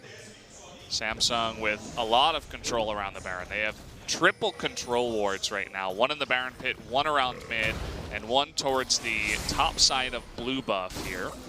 And just looking to slowly push this one in, see if they can get SKT to make a mistake, get a pick off. The blue is actually taken away here by Haru. Nicely done. Samsung has the advantage in these moments when there is no ward to be TP'd behind. They can easily play the fights out in a straight line, and then you have Stand United to help them out as well. The problem comes at pressuring the Barons. Sure, you control the Baron side right now, but you don't actually have a Baron threat, so SKT doesn't feel completely compelled to go in there, face check, and try to stop Samsung from starting any Baron opportunities, and instead they'll find themselves a fight in mid. Whoa, they're going super deep for Ruler, but Bang oversteps his boundaries. First blood at 21 minutes into the game. As Bang, he just took one step too far, and that meant his life. I think that's exactly what I was suspecting was going to come out of Bang. Game 1 against Afreeca was basically Afreeca handing them a freebie of a lane. Game 2, he got punished big time, and now once again, overeager on the Kalista gets popped right away. Not sure why the hell he was doing that. Ends up giving up first blood into the worst champion possible, because Tristana is going to be significantly more difficult to kill than Crown, who's not only having a rough series so far, but is much easier to kill in the immobile Orianna. Definitely a very unfortunate series of events there for SKT. They're going to be playing from behind with this unfed Fizz, who is still struggling to find a pick on this map. We'll see if they can get any objectives after Samsung did push on in the mid lane for quite a long time. Doesn't look like it, even though that Mountain Drake is coming up. Crown is going to stay on the map and push up in the top side. Oh, but this is big. The fact that SKT can walk away with the Mountain Dragon means that Samsung's plans are stalled out even further. Now the control that they had on Baron matters a whole lot less, because they can't take it. It's going to be SKT that can actually take down the Baron much faster with the Bladed Kalista, with the tanks and the Fizz. So this Dragon has huge implications on the game length of this game, as now Samsung, sure, they might be in control, they have the gold lead, they have pressure, they've got wave clear, a strong composition on the 5v5, but they don't have the tools to take down a Baron quickly. They still rely on SKT being massively out of position, and that's just not going to do them any good. And we're going to look again at what happened here. They pop the blade, but they don't have any vision, and the fact that they both commit onto this, and Peanut is lucky that he doesn't get hit by the headbutt pulverized from Core JJ as well. Otherwise, it could have been more people dying on the side of SKT. Ruler, the juiciest bait right now for SKT. They're looking to make a dive play onto this Tristana, ever slippery in this one. They do push in as a team of 5 and do successfully get down some nice vision around this area. But Samsung quickly going to retake back control and try to clear out any of these wards that were just pushed down. There was that very important one that was put in that brush on the red side that could be a nice TP ward for Untara if any big fight does come out in the meantime. They're looking to come from behind. Here comes Peanut, but he's going to take a bunch of damage. Already down to half health. He's alone. There's the shockwave, and he gets caught out going 1v3, and there's the jungler going down. Oh, I'm so happy to see that the analysis has come through, that SKT, their mistakes that were made in Afreeca, a team that was unable to punish, is happening again at the hands of Samsung. They see the opportunities of Peanut being by himself, and they pull the trigger once more. But hey, they don't have tools to do the Baron. It's still too early. The items aren't quite there, so they're okay with just controlling the area and starting to build more and more gold on their side. So they just wait to see if anybody else decides to go ahead and face check the river, as it's starting to look like the Ganges now with how many deaths are happening. Ooh. Faker hopping away from that one. At least on this Fizz, it will be extremely hard to lock them down, even with all of that hard engage that Samsung does have. So they have a decently reliable way to push in with one of their champions and get some vision down to see if this Baron is just being baited or actually started. The worries will come through when Samsung have one more item under their belt. So Tristana already has it, but they still need Orianna to pack one more before Baron truly becomes a real threat that SKT have to be worried about, to the point that it will call for them to face check the brushes. And they only have one Scrying Orb. Faker's going with the regular trinket so that he can teleport for himself. He's got some more vision on his split push, which means that the second that trinket goes down, if they don't have proper vision control or a setup to contest, Samsung can take full advantage of that and execute whoever from SKT decides to be brave enough to face check. Look at the ping. Here we go. The TP from behind. This is their moment to make a play happen. Here come Faker and Duntara from the left side. Will they get Ruler? No. That's going to go wide. And there's the Stand United. They cannot get onto Ruler. Now Duntara's all alone. Where's the support? He's all alone. He went too far. And down goes Duntara. A failed teleport gank with both of the teleports from SKT. The audible from Samsung was great there. I don't think they're going to be able to get Faker quite right, but their call to pull towards the left side of the map was excellent. They recognized that the double TP came through, just run together, stick as a unit, force SKT to take a fight that was just too forced, and because Untara flashes in, you forget that Ruler can always rocket jump out of these sticky situations. Pulls Maokai deep into the team, and now they're going to go for the Baron start. There is Alistar to worry about. There is no Ren this time around, but if they can just keep Peanut out, this should be Samsung's. That's the play. They're relying on Cortide to keep him out, and the Baron is already incredibly low. That's going to be enough CC to keep Peanut out, and there's the Baron going over to Samsung. Now with the Baron on their side, 5,000 gold ahead, and a fed Tristana, we're looking at a pretty good game here for Samsung. And it's only going to get better from them. Now that the composition can simply group as 5, they should be able to push straight down the mid lane and take an inhibitor. There is no wave queue. The teleports were committed as 2. No longer do they have a flank option. So we're going to look at this one once more. It's 4-on-4 right now. Oh. And the second the fish misses, Untara decides to flash in, and that is his end because Jarvan can just follow through. And without your main tank being there, there's nobody else to go for this one. They didn't suffer any damage. The honeydew or the honey fruit was enough to keep everybody healthy enough, and this is the danger of the composition. You don't snowball early. This is what's going to happen time and time again. Here we go. We got another engage. This time a little bit better as there's not as much defense for Ruler. Trying to get near enough for that cast. Will he go for it? There's the flash. Just trying to bait it out there. At least they do get that summoner at this point. Okay, Samsung need to reassess what they're doing. They're splitting themselves up to the bottom side, and hell, they're prioritizing vision around the dragon. This Baron should be turrets. This Baron should be base turret. They should not be the ones losing a tower. So a misuse of the Baron, and we might be seeing like a negative Baron power play here as a second-tier turret is being assaulted from SKT. It's going to be a base race, but Tristana has turrets. You're going to base race Tristana? I don't know about this one. They're going home. Samsung, they decide, take the 2 turrets and go back home and try to defend, but here we go. They're going for the inhibitor, SKT. Will they get it? It's going to be close. A couple more hits will do it, and there it is. Not enough carry, not enough damage around here. Meanwhile, Crown and Ruler stayed home. The rest of Samsung will try to stop these backs. Here comes Crown and Ruler. They're going to get the inhibitor. Will they continue to push? Yes, they will. They're going for that turret. And there's Faker. It looks like he will get the recall. That's extremely important.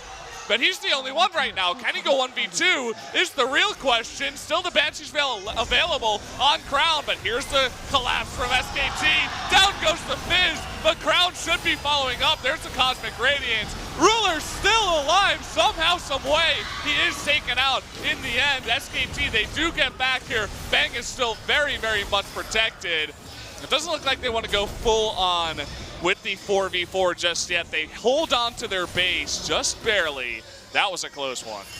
Looks like they might be fancying going further. I sure hope not. Nope, they are getting out, and they just got straight up outplayed because SKT should not have gotten anything from not having Baron, but they somehow get an inhibitor, and at the cost of a Nexus turret, that doesn't mean anything at this stage in the game. 1-1 fight is enough to end the game for any one of these teams, so it doesn't matter that they lost that tower. They can trade inhibitors, and no longer does the Baron matter for Samsung. And hell, they even get a Mountain Dragon out of all of this, so Samsung's decision to control the river without Dragon even being alive, hell, even prioritizing Dragon was a fatal mistake. Their positioning and split call of going to the bottom side and defending mid lane was so off that it ended up costing them dearly, and SKT still have a fighting chance in this game. It now means that the teleports will be their biggest asset. They need to go for a double teleport once again, execute onto the carries, and Ruler doesn't have flash anymore, so he might become the new priority. If they can get onto Ruler and keep Bang safe, because as it seems right now, everything that Samsung has is just used to keep Ruler safe. And that means that Bang is essentially given free reign at this point in time. He picked up a Bloodthirster on top of that Blade of the Rune King, so he's going to have some pretty sick lifesteal. And we could see this Kalista also get out of control if the game does get late enough and she has enough space. Will it be time for Bang to redeem himself on this champion is what I'm wondering right now. He's got lifesteal, but there's a lot of armor already on Samsung, so he needs that armor penetration item, which puts him at a disadvantage when dealing with Crown. So Bang's positioning will have to be excellent. It has been suspect for multiple games so far, but if he can pick it up here, the purchase can be worthwhile, as it does offer that tiny little shield to help him out. And you can already see what SKT's thinking with Faker waiting in the base, trying to get a TP in. Yeah, trying to pull that off. Attempting to collapse onto the Shen. Never really going to work out unless Kive makes a big positioning mistake. Attempting to wave clear with this composition is kind of hilarious right now for SKT. They essentially have Bang and Peanut. A little bit of Maokai, I suppose, as Faker kind of just awkwardly sits in the back. He'll be set to clear up the bottom wave by himself. At least he can do that if there's no pressure. But that means that Samsung looking for a rotation up into the top side with Faker very far away. There's the poke coming down and that turret getting extremely low. SKT with no attempt here to go for an engage. So Samsung slowly picking away at the space. Here's the danger with Samsung rotating top. They are unaware of the wards that SKT have placed. There's one at the Wolf Camp, another one in the lane. So if Samsung were to commit fully on the top side of the map, they would likely find themselves with somebody in their backside. They finally cleared out the vision, but still, this is the ward that remains. If Samsung go for this rotation, again, it will be the cue for SKT to go for an engage. We see Faker looking for a flank, but he does get pinged out. Yeah, they see him. But again, just a little move like that means that Samsung backs off for just one more wave. So SKT is definitely buying some time for themselves. And here's that rotation once again you were talking about. This is the cue for SKT. This is where they're going to go for it. Are they going to make an attempt to stop the push at this wave? Looks like they'll wait for now. Samsung with a lot of respect for that play you were talking about. They decide not to push on in. But that means that Samsung as a team is looking to back off as the Baron is 30 seconds away from spawning. They want to make sure they get all their items ready to go. Righteous Glory picked up onto Alistar and a Gargoyle Stone Plate for Shen. Definitely going to be a couple of big items for them in the upcoming Baron teamfight. They have to retreat. The Baron is way too high with the death timers being equal. So if somebody were to get picked up, that team would likely lose the Baron, lose pressure as now inhibitors have already been exposed for both teams. So it's important that they retreat, that they play it safe, and they find themselves in that position where there is a less likely chance that they get TP'd onto. So they do lose the Scuttle Crab, which isn't the greatest thing for Samsung to fight against, but at least there is no ward behind them for them to be TP'd on. So the fights become a little bit easier for Samsung now that they're going to have control over the Baron side, but they still have to be well aware of where to sweep and what to expect from SKT. This game is surprisingly very close at this point in time. I feel like one mistake out of Samsung and SKT could make it work. One mistake out of SKT and Samsung could close the game out. So it really is going to come down to this next big team fight around the Baron. If Samsung pick up the Baron buff, you have to think that with the empty lane down on the bottom side with just the open inhibitor as well as a very weak top lane turret. They definitely could make a case to end the game or at least get a couple of inhibitors after this one. Absolutely. A Baron and some kills is going to be the game, but Samsung needs to keep SKT pushed in. That will prevent them from getting deep vision.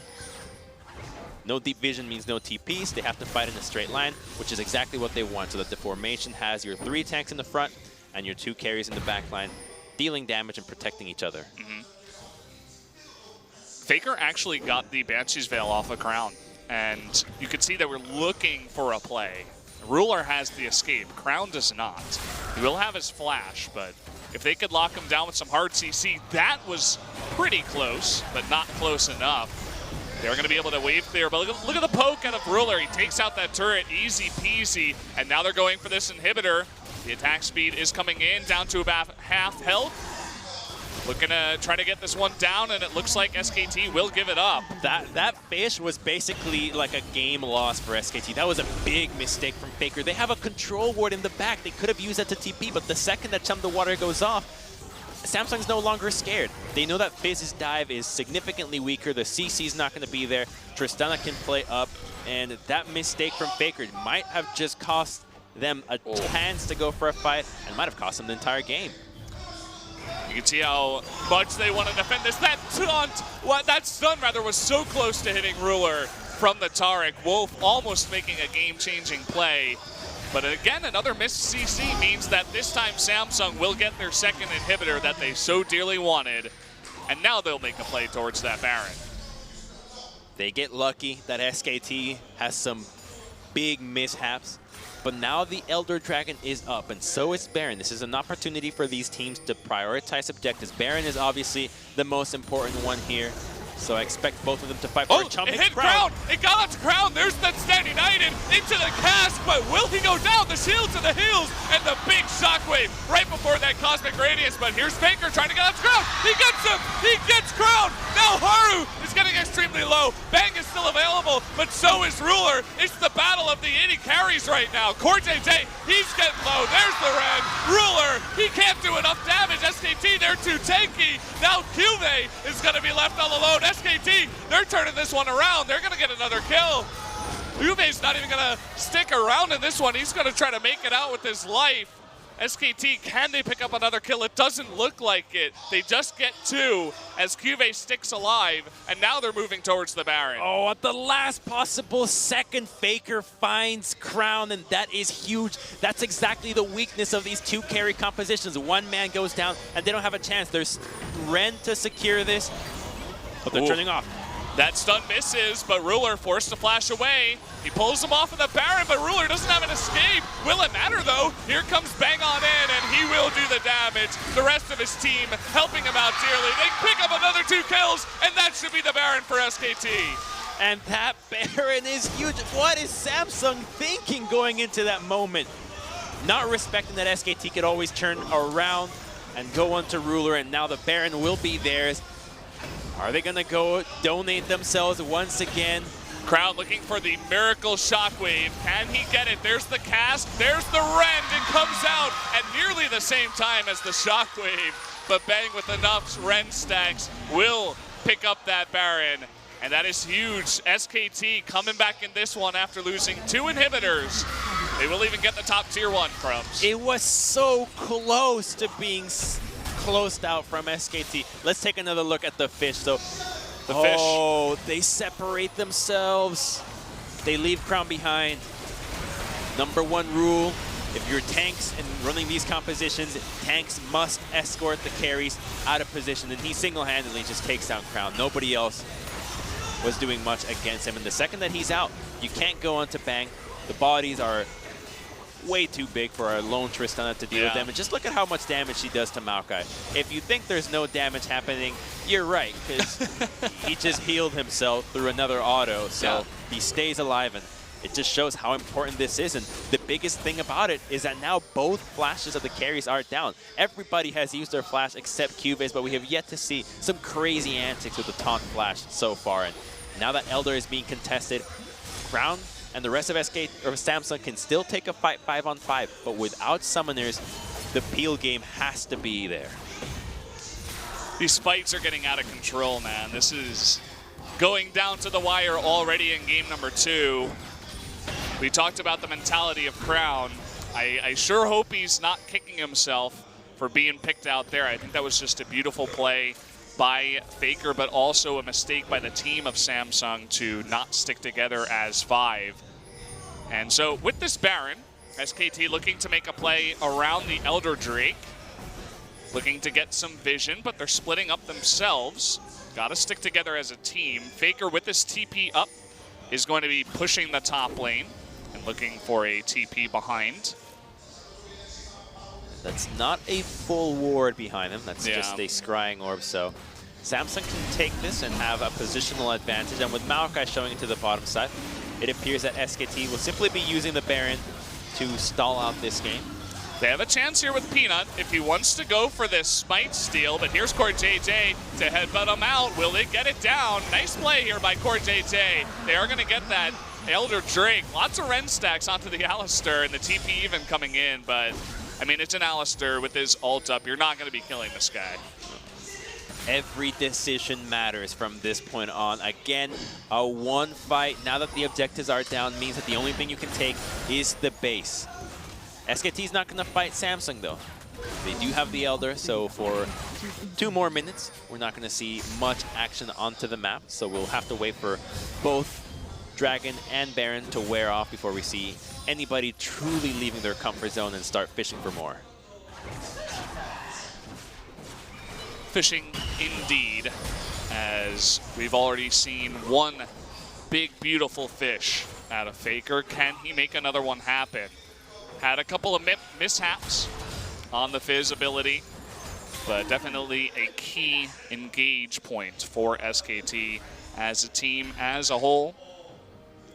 And remember the way that Chum the Waters works. It'll stick to the first champion there. So if you play the formation right, and you've got Alistar, Jarvan, and Shen if you decide to bring him along with you, it should never actually land in one of the carries as long as there's somebody body blocking. Almost like playing point guard in basketball against the Fizz. Nobody should be able to hit these carries. There should always be somebody between the carries and the damage dealers from SKT. Yeah, you're exactly right, and it looks like that's the play for them here. Although Ruler is a little bit off to the side. Crown is okay to sit behind his linebackers. Faker, though, on the right side, you can see he's looking for the angle. He is spotted out here as the slow push continues onto this inhibitor. The ball always mirroring where Faker does go. Down goes the first inhibitor. As a nice push does come out. The Elder Drake buff is still available here for Samsung. And SKT did lose their Baron buff, so don't want to take any fights just yet. They're happy to let that one inhibitor go down. Just because it's mid lane, it's easier to defend. They've already defended against multiple inhibitors, but flashes are back up, which means that this next fight will be hectic. Everybody will have to burn everything. It's common in Korea for you to be looking at your replays, look at fights, and if your summoners aren't burned, you're going to get flamed by your coach. Be like, you got to burn your summoners. You absolutely must use them. But Faker's on the backside. We're about to get a fight. He's behind him. Still the Banshee's Veil available here for Crown. Scrying Orb comes out, and the fish hits Alistar. That's not who they want. An easy shield brings him to safety. The re-engage here from Samsung. They're looking for it, but it doesn't look like they'll get there in time. Rageous Glories are burned on both sides. Faker still remains on the top side. You can see the cooldown of that Chum the Waters is still very low. It's already about halfway through. So they're looking for the re-engage, attempting to keep Samsung away from this inhibitor for as long as possible. That is just ludicrous. It's basically 1 per wave when he can go in. He's looking for it again, like 3 seconds till it's back up. They got to get Crown's Banshee's Veil. If they can get that and land it onto Crown, he might be a dead fish out of water once again. We'll see if he can make it work. Chum the Waters is up. They're going to use this. They want to get Crown. He's good. Not blocking the fish. It threads the needle, and it finds Crown in the bag. Can they get it? The shockwave is good, but Crown is getting low. They're still trying to get onto him. Down he goes. Bang all alone. It's going to be taking out the rest of this team. Down goes the Tristana. Down will go the Alistar. And down will go the rest of Samsung. Only Haru will be left alive. That was the engage that SKT needed. But do they have enough to close out? I'm not sure they do. They're so deep inside their base. Inhibitor is still up. Pings are going down. 40 seconds on everybody from SKT, barring Cuvee. Pings are going down. I think that's just going to yield a Baron, and we're still going to go longer on this game. This game isn't over yet, ladies and gentlemen. So, take a look at this fight. Yeah, just as you say, they started. thread the needle. So the ultimate from Untara is the sick play. It pops the Banshee, but look at this one. He has to position behind the Jarvan. They need to be helping each other out, but there is no Zhonya's. There's only a Banshee, so he just can't stay alive. Everybody just piles onto him. And while this fight, at first, you would have thought SKT would have lost it because Peanut just had no mana. Their ability to execute when it comes down to mechanics was superb and allows them to take this fight, take the Baron, and extend the game for who knows how long. If he just sat behind that Jarvan like you were talking about, didn't get hit by the ultimate from Maokai, I think he might have been okay to just flash away from that one. But again, another small mechanical mistake. We need to see him protected by the rest of his team if we want to have Crown be in safety. And the hilarity that ensues once they take out Crown is just awesome because Ruler, he's hitting onto a Maokai, and Maokai's like gaining health as that's going on. Whereas Kalista, as I said before, so much lifesteal, so much room. Now he has the armor penetration item here at 6 items. Now this Kalista is getting out of control. Now the story is not about, you know, Faker's crazy fishes. It's like, how are they going to deal with this Kalista?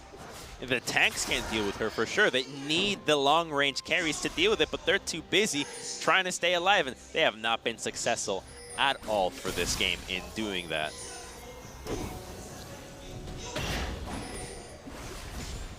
Well, with this Baron, summoners still remain for SKT, which is the most impressive part out of that entire fight.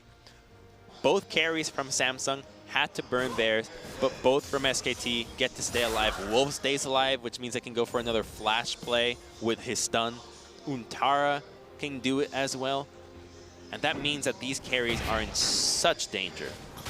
SKT now have the opportunity to even go for a tower dive. If they go for a 1-3-1, group up, utilize teleports effectively, they can close out this game if they find the right angle, if Samsung is eager to give it to them.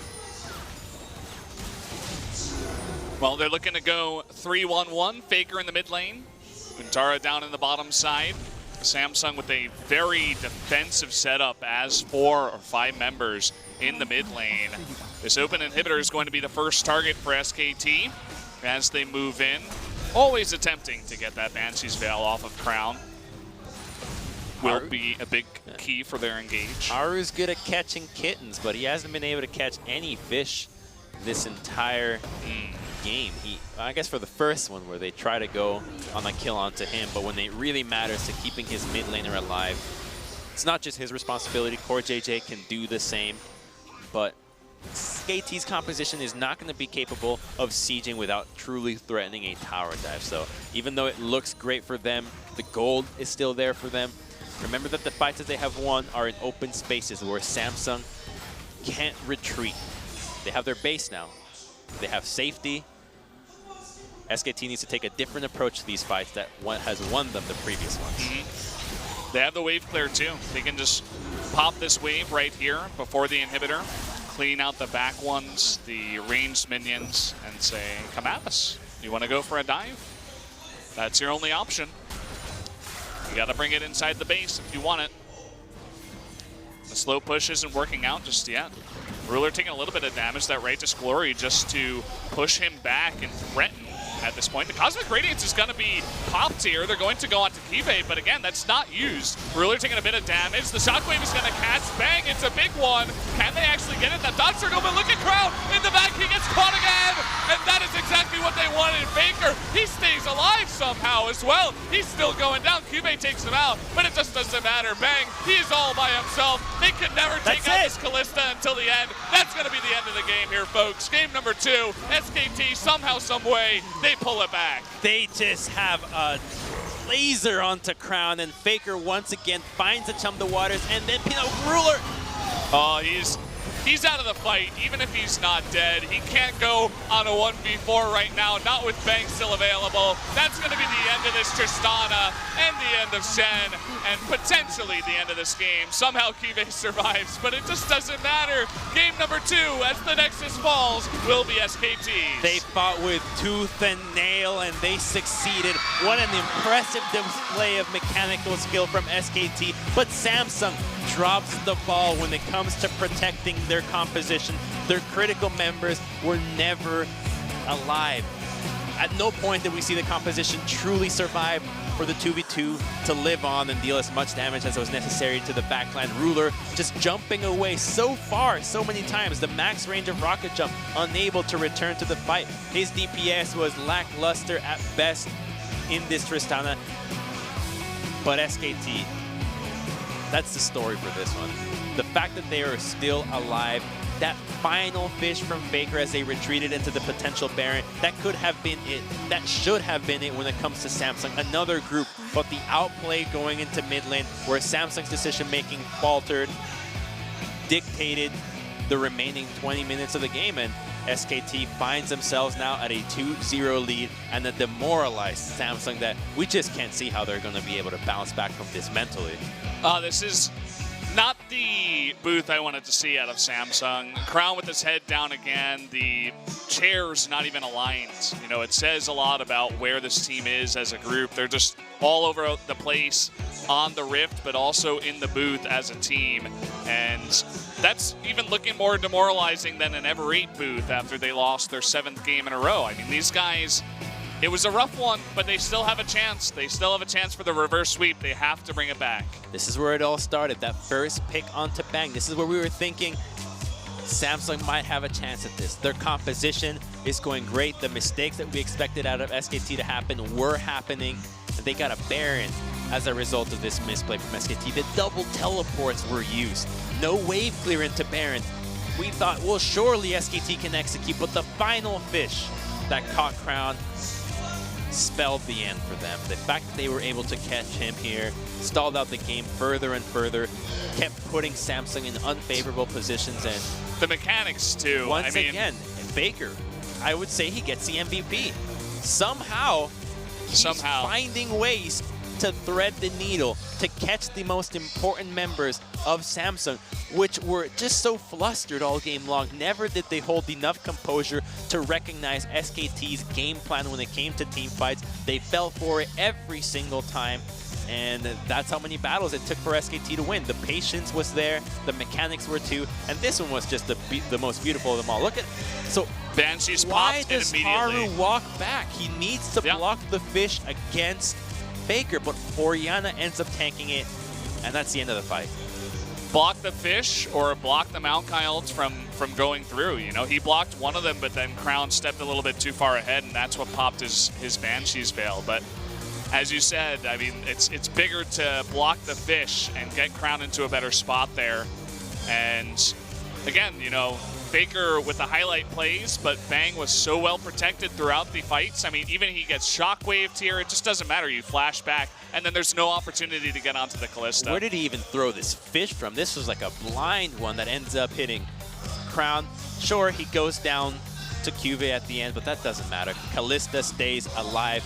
Too much lifesteal, and Tristana just jumps so far back, but she's not doing anything to Maokai. And the two-threat composition just doesn't pay off when you don't have the hardest engage and when your synergy as a team is not there. So there you have it, guys, an almost 50-minute game. And Bang with the ridiculous amounts of damage definitely tells the story of how the team fights ended. But the 12.2k that Faker did doesn't really tell the story of how much effect he had in this game on the Fizz. We thought it was a big play to get in the face of Crown and go 1v1 and get more solo kills, but it turned out his fishes in the end game, at the late game, 50 minutes in, were a big part of the reason why they were winning their team fights. Absolutely, and unfortunately, Game 3 looks rough for Samsung, as now maybe Ambition might be coming in. Haru's leaving the booth. He's taking his... and that's also Ruler leaving the booth. That's a new 80 carry there. We have lots of substitutions. Core JJ even with his stuff going into the bag. This is going to be a big replacement as we go into the commercial, guys.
We're back here at the SKT show.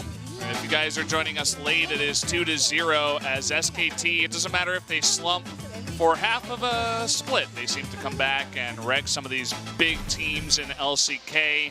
Looking unstoppable. Samsung even with the lead. SKT able to come back. Faker with his second MVP of the night. The 200 MVP points on the postseason, and we're just going to take another look at the fishes. It looks like it was just a normal fish, but this was Samsung walking away from taking 2 inhibitors again, threading the needle, bam, clips onto Crown, and finds the major carries time and time again. Just so impressive. Just take another look at fish again. Look at him again. Look at this fish. Look at him. Bam, from super far away. You just can't see it.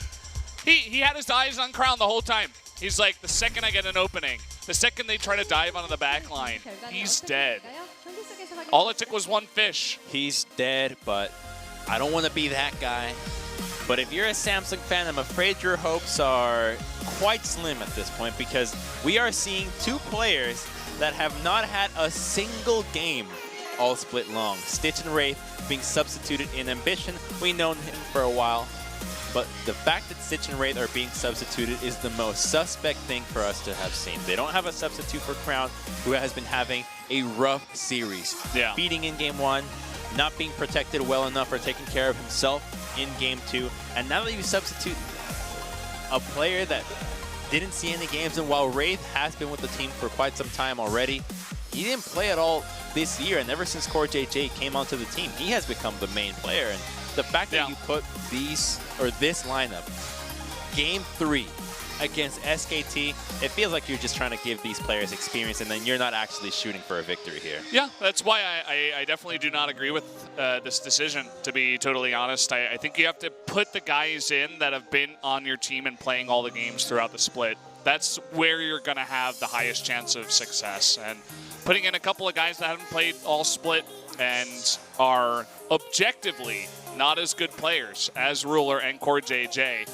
I don't like the decision. I mean, I'm okay with Ambition coming in. Maybe even bring Ambition in for Game 2. I'm okay with that. But Stitch and Wraith, I don't know. I really don't know about this one, Crumbs. And they got first brick by themselves in the bottom side of the map. Their team fighting, there were so many elements of Samsung that were just not right, and we don't have enough information to know what the communication was like inside the booth. They were lost when it came to the late game. What comes to mind is after getting a Baron, a composition that has full-on tools to deal with a straight up down the lane, run it down the mid lane, get inhibitors, ends up losing their own inhibitor and some weird attempt at some off base race.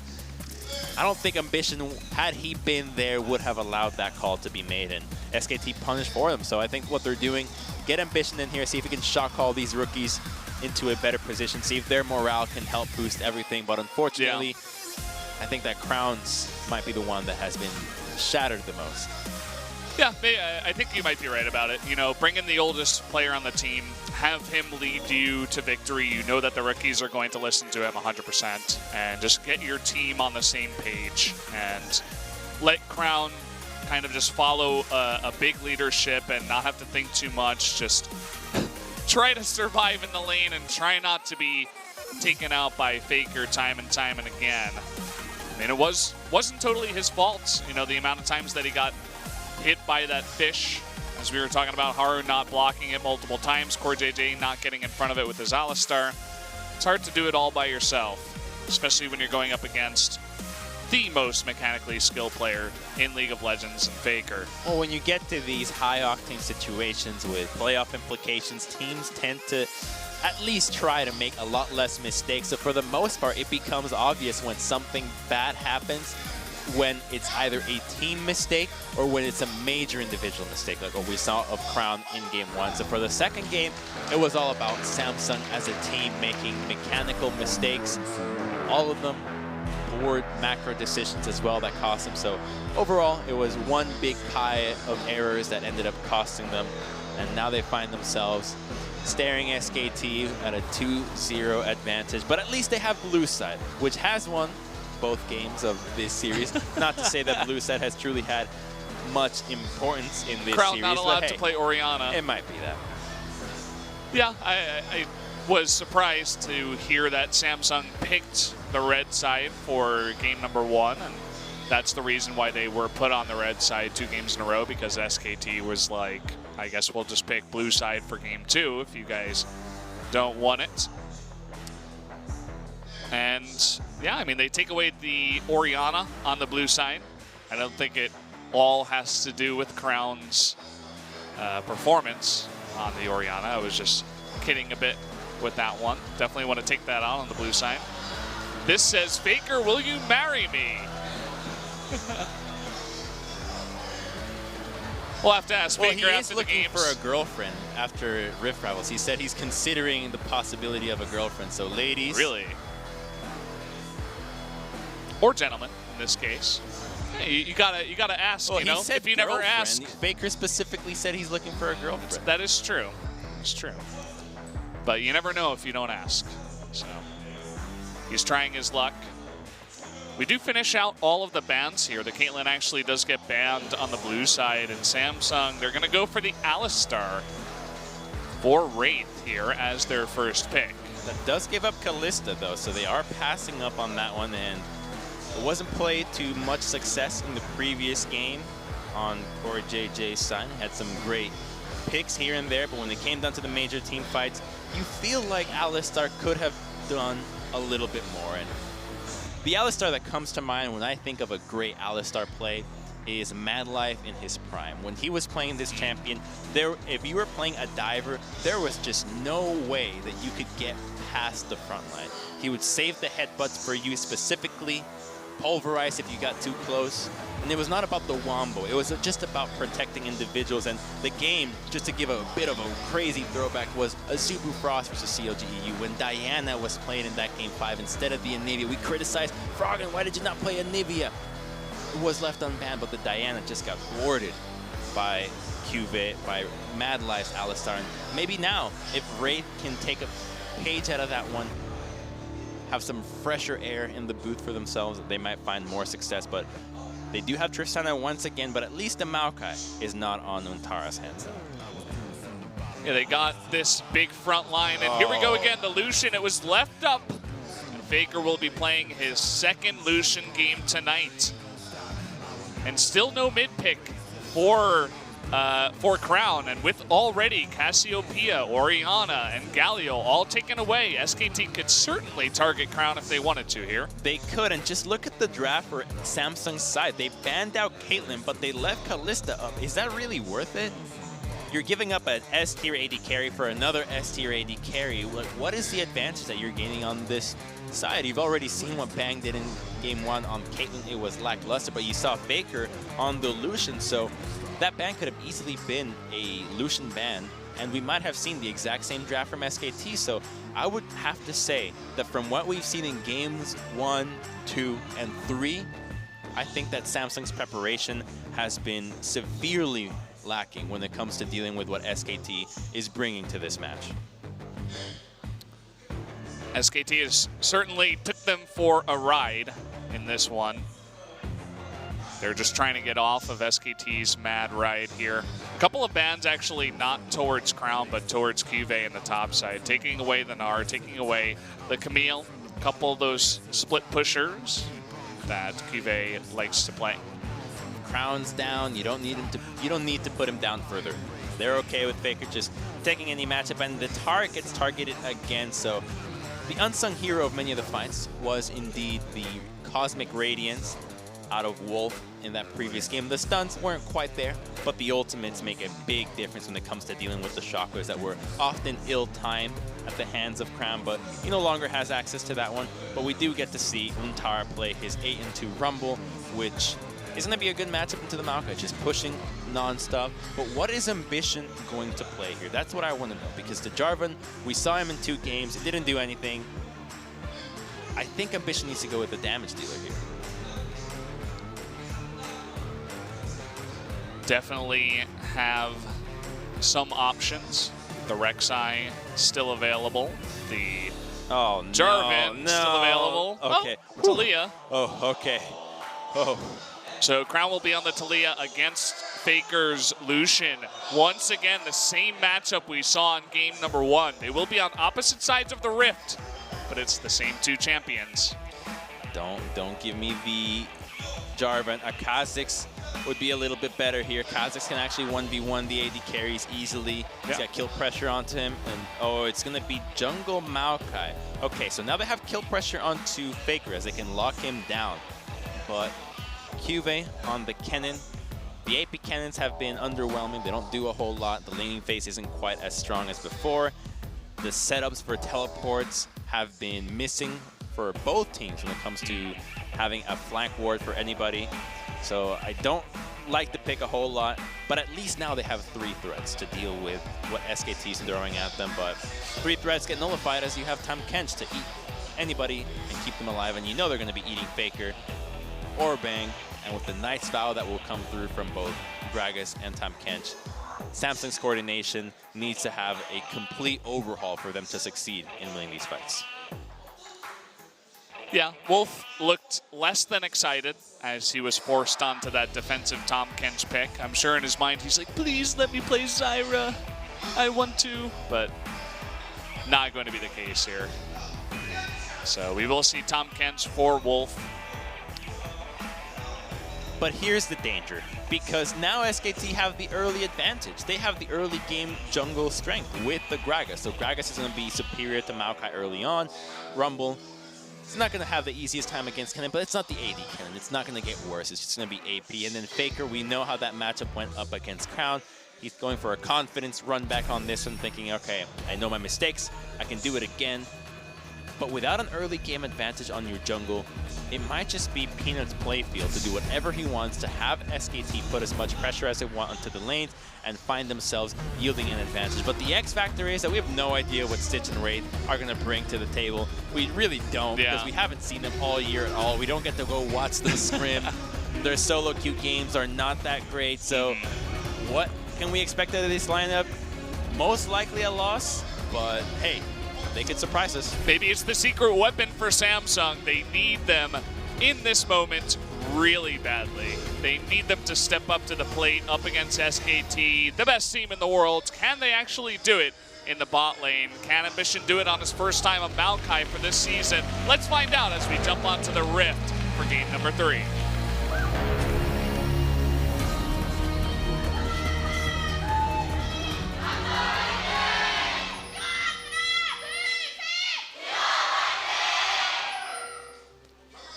Off we go into game number 3.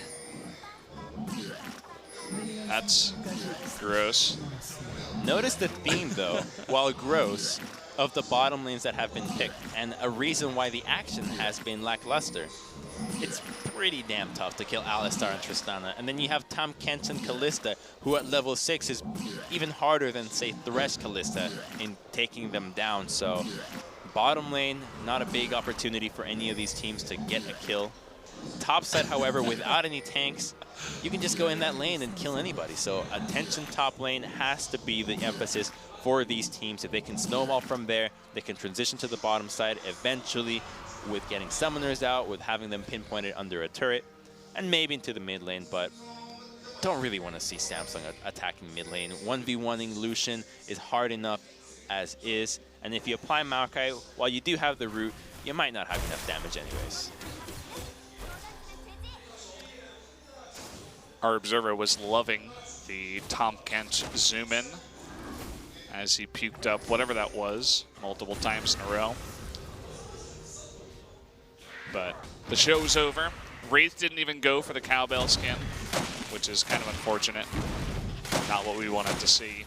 Ambition making use of the bush here with his treants to get some nice farming onto those raptors. You know, I never realized those saplings actually made sounds of presents being opened. Do they really? Yeah. Huh. I guess it makes sense. Gotta like the attention to detail on some of these skins. Okay, already a pretty nice lead here in the mid lane as we return. Not in CS, but Faker is ahead on health and mana. Looks like he hit level 2 first and just made the best of it. Lucian's pretty good at doing that. It looks like we're going to get to see another farm game as top lane gets to push in non-stop. Or rather, the Kennen and then the Gragas farming happily, going for that level 6 again.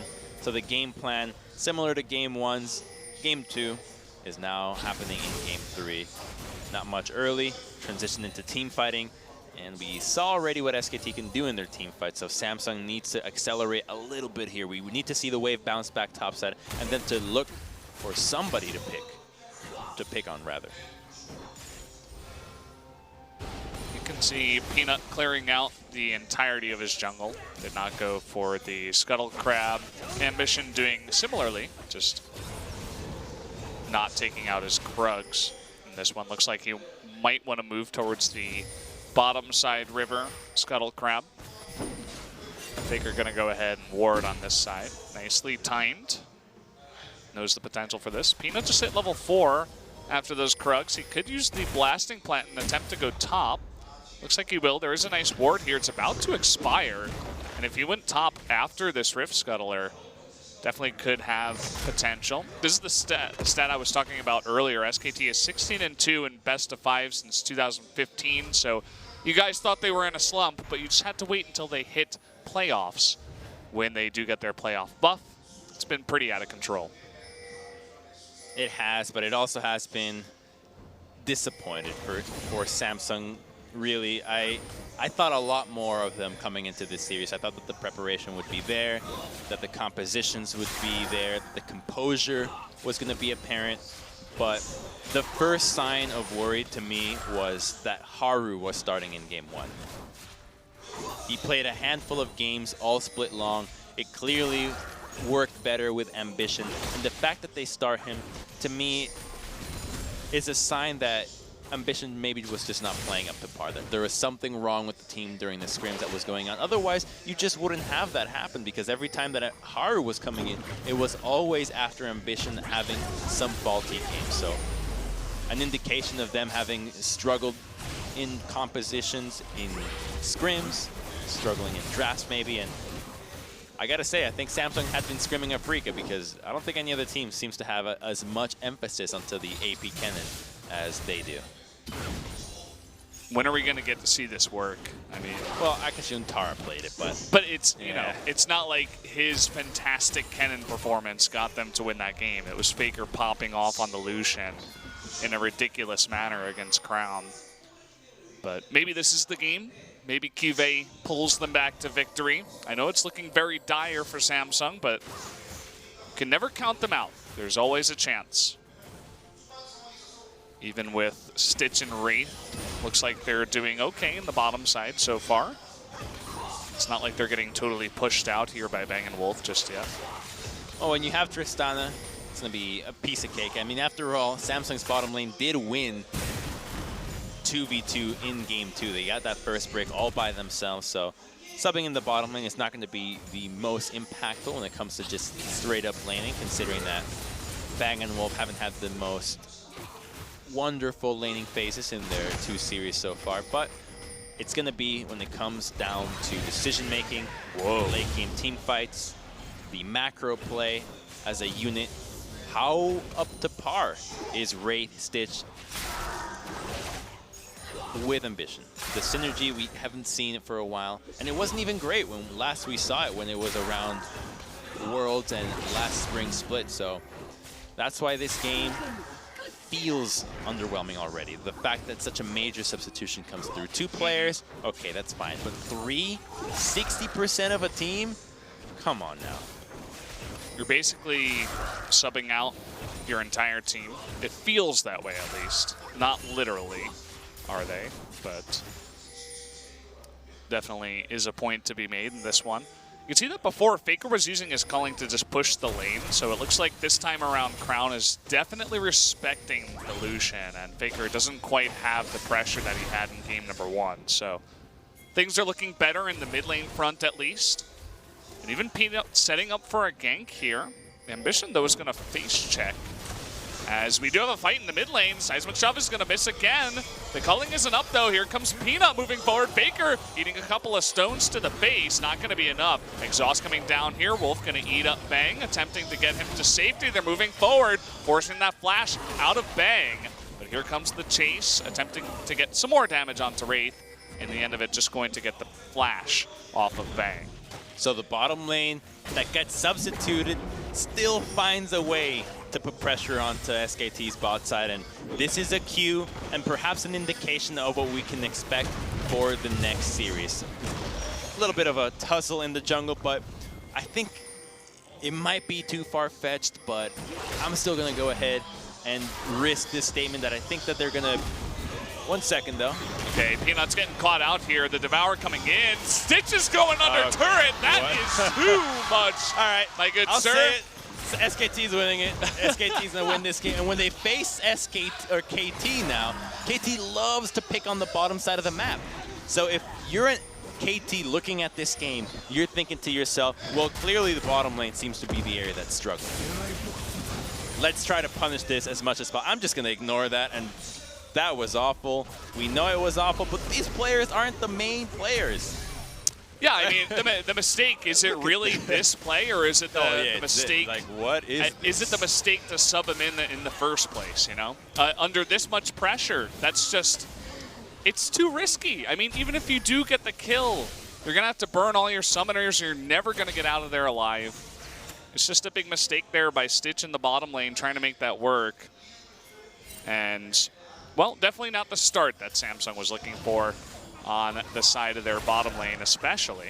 But what were they looking for, Valdez, doing this move? Well, at least not dives under the turret 9 minutes into the game, of course, but perhaps just some stability.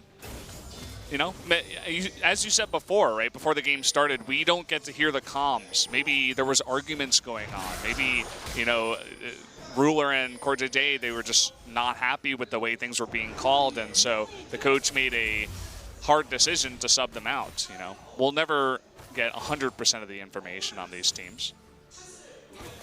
Well, what we do know is that when SKT face off against KT Rolster, they are going to feel the wrath of the bottom lane ties, because you know Mata loves to call these plays bot side. They're great at executing them, and that could be the window of weakness, the Achilles heel for SKT now that their bottom lane has shown weakness multiple times, both against Afreeca and against a struggling Samsung. So while their strengths have been shown in the mid lane and the team fighting capabilities, team fighting prowess, especially Bang, post laning phase, he was just great on the Kalista. He was having a super game for himself, but when it comes to laning the 2v2,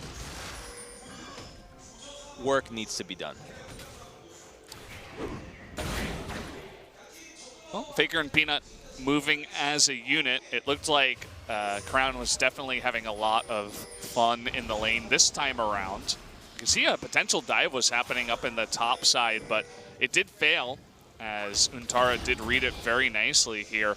Now Wraith and Stitch, they're sticking around, and Stitchy gets hit out of there, the buster shot to get banged back, but of course you're not getting out of that one, just sticking too long around the bot side. And, well, that's, again, not what they were looking for in the bot lane. Well, Stitch is going to walk out of this game in stitches, it seems, as he just gets bullied around now. Didn't even have to burn the explosive cask in order to secure that kill. But there's not a whole lot that Samsung can go for if Untara continues to play this safe. He respected the roam from Crown. He backs off when Ambition is there, utilizing the equalizer, and as long as he doesn't give any advantages from Samsung, SKT can continue to get their own onto the bottom side and get Bang rolling, as he's already 2-0. He's going to have a cleaner game than he had in game number 2. He's going to be way far ahead. They don't need Faker to be popping off like a madman if they have someone else on their team doing it. Faker just going to back off here. Question mark ping's going down. They don't know where he went. They can only assume that he has recalled. First Drake of the game is a Cloud Drake this time around. So neither team really having an opportunity to even go for that Cloud Drake, but deciding against it as well. while they don't have an opportunity to go there, what they do have, at least for Samsung, is triple wards topside. So they have set their sights on picking on Untara, but his itemization has been superb in dealing with this lane. And it's something that we don't get to look at often, but he's up against triple mages. It's Kennen that's AP, Maokai that's AP, Taliyah that's AP, and he already has Merc Treads and a Null Magic, which means that he's going to take a lot of time to die. There's not a whole lot of damage being built out of the 3 members of Samsung, so he can play safer. He can survive in this lane if he gets to over, and even try to go for a turn-on kill. And diving him 2v1 is still going to be quite tough just because of how tanky he's going to be. So his itemization and play is responsible for the defense of SKT and not succumbing to the attacks that Samsung want to go for on his side. And they lose the Dragon. Now they're going to potentially lose that turret bottom side as a dive gets threatened from SKT. We'll see how this will go down. It looks like they want to make a play with the help of Crown. There's the engage onto Bang, but no follow-up here. Here comes Peanut. The cask is going to knock Stitch into the wall. Unfortunately, it did not work out in terms of catching a kill or anything like that. Ambition makes his way on over as well, so SKT can just continue to play normal League of Legends. No dive's going to happen this time around. And speaking of normal League of Legends, this is why I don't like AP Kennen. It got nerfed specifically so that he no longer works as a burst champion. You need to stay in the fight, but exhausts come through. People can react faster to flash out and not suffer any damage. And worst of all, when you pair him with a magic dealing jungler, which are so common these days with the tanks coming back, you just don't have any kill pressure if people itemize properly. So you lose out on pressure on the map, and SKT can do whatever they want because they no longer feel threatened on multiple lanes. Yeah, I mean, you were talking about the itemization and top side. And Untara, he hasn't been the most flashy player, but he's definitely extremely solid, not going out of control as maybe Faker, or rather Huni would have done. We got a fight going down here, and Faker is actually going to burn his heal to get out of that one. Did spot Ambition coming in too. Wolf was trying to make a play perhaps with an Abyssal Voyage with the help of Peanut, but they didn't find their opportunity in that fight. Too risky. Smelled something out, and nice smells that Ambition. They might be fancying a flash twisted advance, but Faker has flash too. And they got Peanut nearby. There's that flash twisted advance into the ultimate, and down will go Faker in the mid lane. Finally able to take out this pesky Lucian. That's why the Maokai gets locked in, so you can actually keep him down. Keep him grounded, make sure that Crown can hit his abilities. And the lane has now been executed well from Crown. CS is even, he's 1 kill up, and he finally turns things around. So what we wanted to see out of him in Game 1 is happening in Game 3, but it might be already too late. Gold remains at an even amount for both these teams.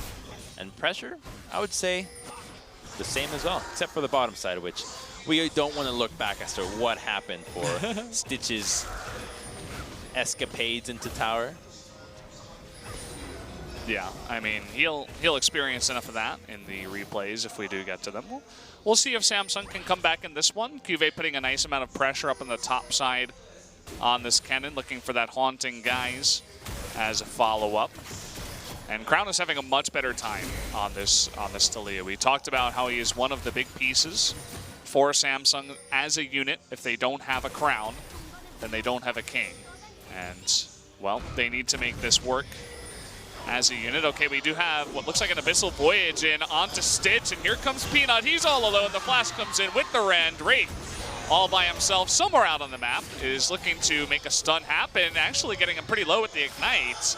Will he actually go down? No, the heal is going to come in, and it will save Peanut's life. And Stitch now 0-3-0. They pinpoint the weak member. Now that Crown has picked it back up, it looks like it has already shifted to somebody else. So sure, his mid lane is fine, and his itemization is a bit better. Now he's not rushing the Seeker's arm guard. He's got kill pressure. Hopefully he doesn't go Rylai's next as well, but he might be going for that item now. 2 stacks in the Darksteel, but the bottom side is dropping the ball. But what can you truly expect out of that? It's impossible to put any pressure on them, and Faker still has flash, so it's unlikely that this can go. Whoa, nice splash. frame perfect, if you will. Right as that seismic shove makes its way out of the ground, he flashes over at the almost perfect length over that wall. I don't even think he was hugging the wall. He actually just pulled it off. So Stitch basing, gets caught off. And what happens to his rocket jump? Oh, you know what? He probably rocket jumped after clearing the wave. So he didn't have it available. Just got surprised by the Tahm Kench. The quickness at which Abyssal Voyage arrives is surprising. Everywhere is the Payu when you're up against Tahm Kench. I was talking about how he's a bit of a defensive jungle or support, but I should have known better, especially for Wolf. Loves to make these plays with Abyssal Voyage. Wraith taking a bunch of damage. Not forced to blow his ultimate or anything like that, but is definitely forced away from that Rift Herald. Well, Tahm Kench protects, but he also attacks. That is what they're saying nowadays, isn't it? He's pretty good at that. We got a push up on the top side as SKT has switched their bottom lanes. They've rotated up into the top side. Stitch is up here by himself for now. Up comes Wraith. Looks like he should be able to get there in time, but lots of damage already being put on. Bang and Wolf always threatening, moving forward. Wolf threading the needle himself, able to get that tongue lash. And just look at how much damage they can do with that poke. They've got Untara and Pianet nearby, if need be, with Faker in the mid lane. They're putting on pressure on the top side of the map. And 5 members assembled here, but nobody's answering Cuvee yet. Untara does have to base and will find himself catching a minion wave. But if SKT can pull something here, they might be able to get a Rift Herald, just anything for their troubles, but instead they will just retreat, go back to the lanes, make sure that everything is taken care of, and continue the advantages that were found into the bottom side of the map. It wasn't rushed, right? They killed Stitch every time that he was presenting himself. They can just do it again. But the vision now that SKT have is a lot tougher to break than what it was before when you have the two control wards, but they're going on to Cuvee. Wall comes out, and now Peanut is locked in with them. The cask is going to separate Cuvee from the rest of his team, and as Untara rotates in from the bottom side, Samsung will respect it and move away. So a close one there, but neither team able to find a big advantage. But uh-oh, they find Bang, who is going to be forced to flash away. No big follow-up as it was just Wraith with the engage. The exact same angle that Bang got caught out in Game 2 happens again in Game 3. So the Alistar might be a bit difficult for him to deal with, but he does have Tahm Kench to devour him had anything gone too out of their hands. So a bit of a miscommunication happening again. You don't want to see that happen, but we know what his late game team fights can do. It's just a matter of this stage in the game where it seems like he's been struggling the most. Yeah, just keep him alive at all costs. You're a 3-0 Kalista at this point. You don't want to give the spree away to anyone important. You just want to stick in the fights for as long as possible and be a menace against the enemy team. So, no big plays have really happened, and Ocean Drake did go over to SKT as they're enjoying a 2,000 gold lead 20 minutes into the game. All right, so SKT's plan now, keep Faker into the mid lane, just laning. He no longer can just go on to Crown and try to look for a kill. Oh, rather the lane assignment is going for a 1-3-1, so they'll have to switch back with Crown going to the top side because they don't have much when it comes to going to the side lanes just yet. So SKT will continue to split push on the side lanes, try to get advantages that way, but if a fight happens... Fate's call, it's going to go on to the Alistar, not exactly the best target. Bang is going to be engaged on Peanut all by himself with only the damage of Faker. Faker against 2, can he do it? Cuvee all alone will go down, but so will Faker.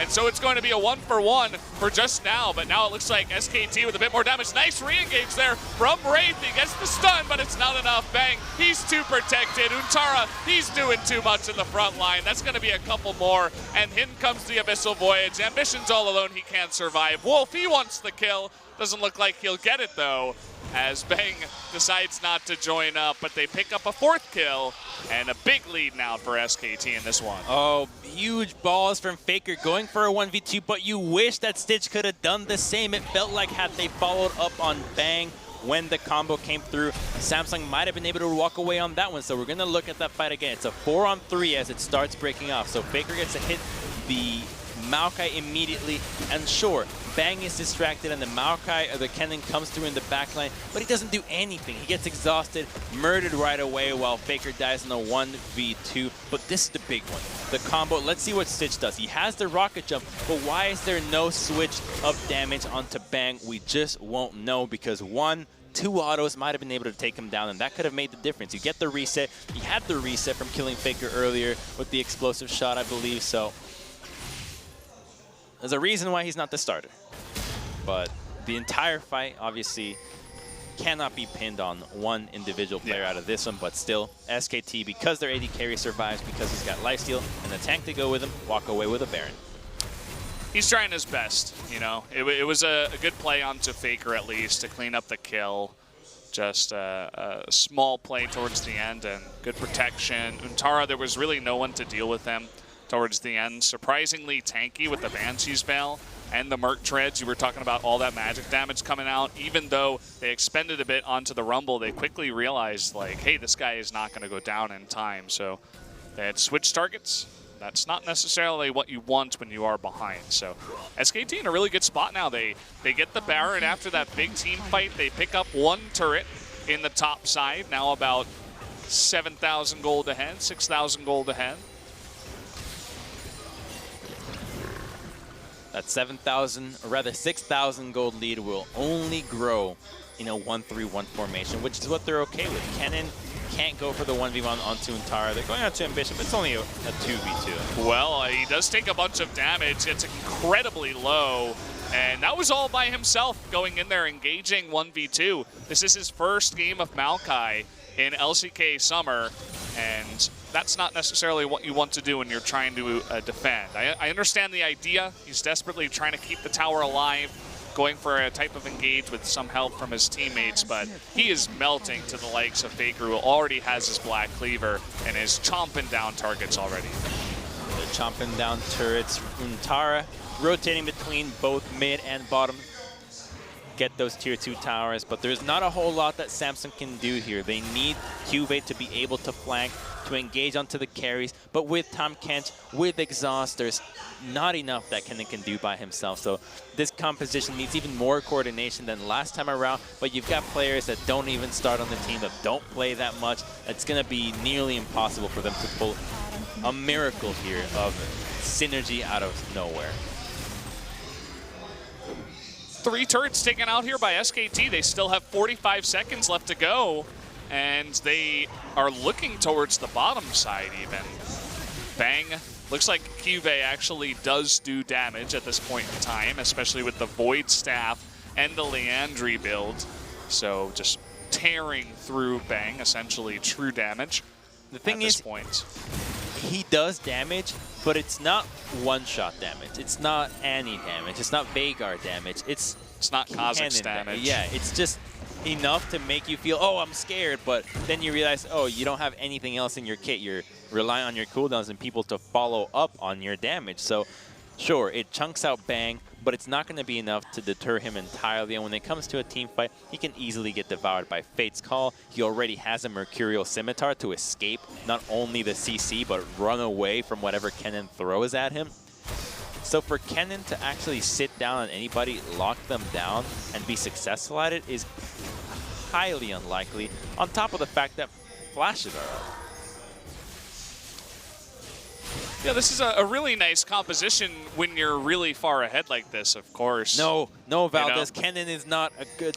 No, I'm talking about SKT. Oh, SKT, okay. With all their protection, is really fantastic when you are super far ahead. It's like you have so many options against this Kennen. You have that Tahm Kench to keep people alive. It's quite nice. Got a good gold difference off the back of this, about 3,000 gold, and the Mountain Drake and a pause, which is always nice. A pause for us to revel in the moment, extend this series. Now Samsung can say they lasted a little bit longer in the ring. We have a pause here to pay our respects for Samsung, who are our beloved Could it be a Samsung. bathroom break? Yeah, it looks like. There it is. Bathroom break, baby. I mean, when you gotta go, right? Nature's calling. And he knows what this means. He knows that the Yeah. cameras. Let's give him a high five here, a round of applause, because when everything's on the line and nature calls, nature comes first. Toilet issue. Are you serious? Why are we calling it that? Toilet issue. All right. Oh, Untara is man. like trying to hide a smile. Just go ahead and laugh it off, man. You're going to the next round. Ambition can't really find the humor in it all. That's what I'm going to call it next time when I have to go to the bathroom. Sorry, I've got a toilet issue to fix. Yeah. Bang, he's reading about one of our sponsors here. What is happening? It's like, oh, what is this drink all about? Oh, let me take a sip. Oh, it's not half bad.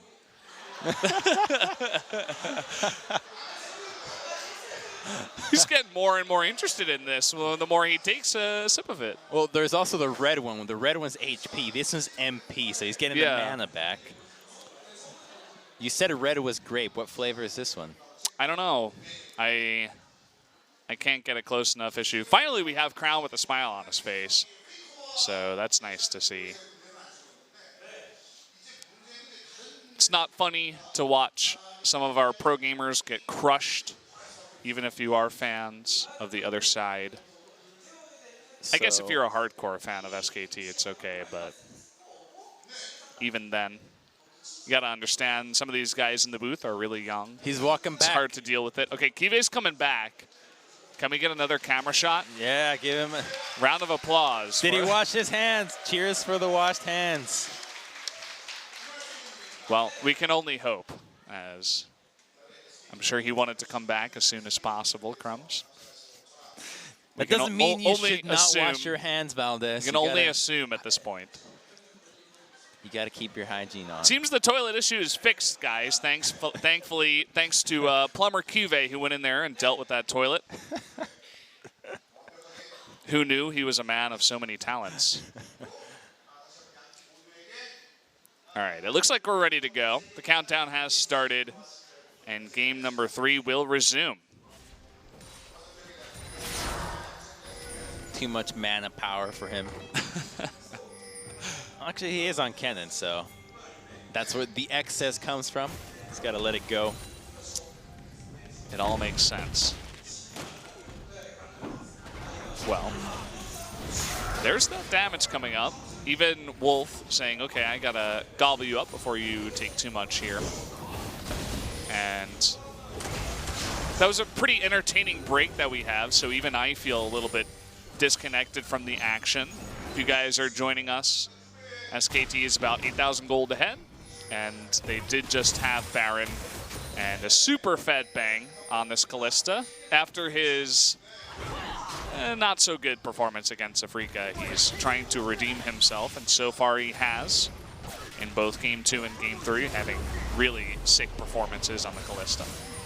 Picking against Stitch and Wraith aren't the toughest things to do, but now SKT have once again the order of push the lanes, make sure that Samsung can't get any deep vision, prevent the flanks from Kennen, and then go for a Baron as it spawns in another minute. But the grouping from Samsung is going to be met with Gragas. Oh, he catches Crown in the back, and a flash is not going to save him. He's all alone, and Ambition trying his best to get out of this one. Cuve joining the fight a little bit too late. Will they even get Ambition here? It's going to be close. A couple more hits will do it. Doesn't look like they will, but they get a very important wave clearer in that Crown pick, and they will push on to this inhibitor turret. They were about to survive that push. They could have gone into the Baron side, start defending that play, but now, by attempting to defend their red buff, they're going to lose two inhibitors. So the macro play from Samsung, even worse than what it was in Game 2, finds himself at a huge deficit, and I don't think that SKT will make the same mistakes of getting caught out on the back end of this play. They don't get the middle inhibitor, but the fact that they get the bottom side one means that Cuvée now has to be stuck down there, waiting for the teleport patiently, as the Baron will inevitably be started by SKT. It's like perfect timing, you know? You get that pick right before you can have enough time to push into that turret and then directly recall and go for Baron. Peanut, we haven't really been talking too much about his Gragas's, but he's been really on point with his casts and his engages, and we see another great one there just to allow that kill to happen.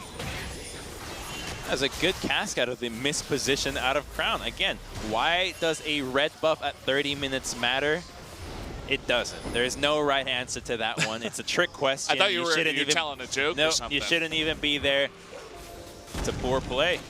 They could have been using that time to set up around Baron, have a better grasp of vision in this area, that now SKT gets to walk away, be the first one there, clear out everything that was already in place, and they'll get this one without suffering much damage, as they can tank it so well with the Bloodthirster from Bang.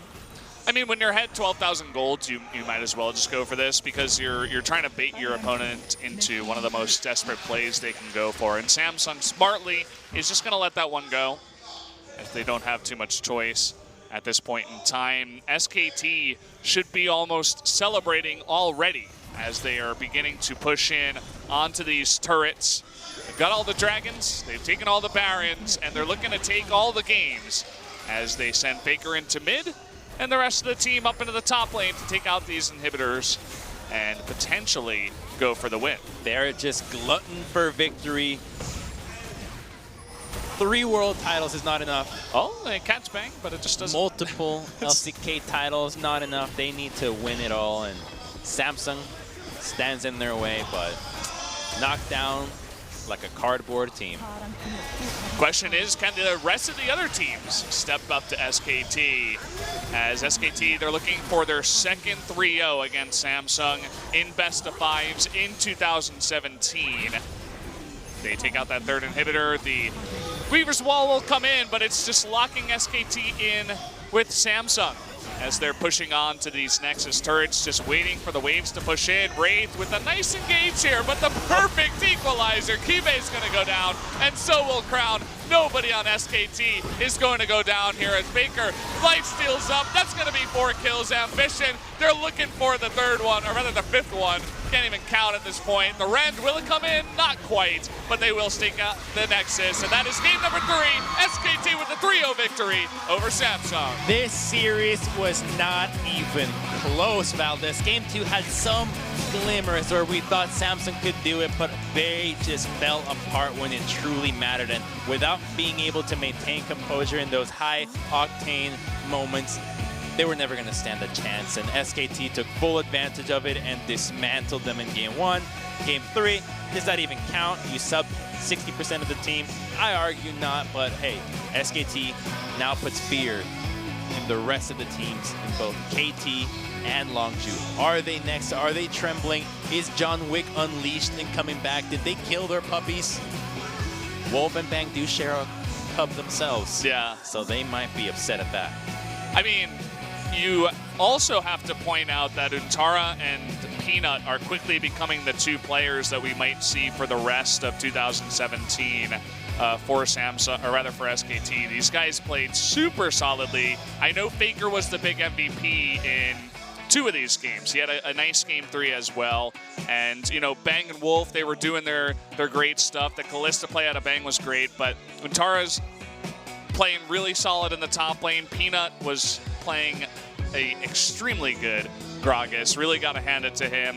You know, some of the plays, the casts to get onto Crown, especially in game number 2, after the engage on Faker, were so on point. And just as a team, they look really, really ready to go coming up against KT going into Saturday's games for the playoffs. They look ready to go, but I sincerely hope that KT and Longzhu, whoever they face up against, are going to be much more prepared, because I still feel like this was not truly the test that we thought it would be. Samsung did not live up to the expectations, and they just got rolled over. So we get to hope that KT will put up a stronger fight, but every time they face off against KT, seems like SKT always get the best of them, but at least the matches are quite close. And we're just looking at a highlight of how many times SKT found a way to best Samsung, and this is one of those moments, and I want to take a look at Stitch specifically on this battle. So he uses his rocket jump right away. A couple of seconds go by. 1, 2, 3, 4 autos. I'm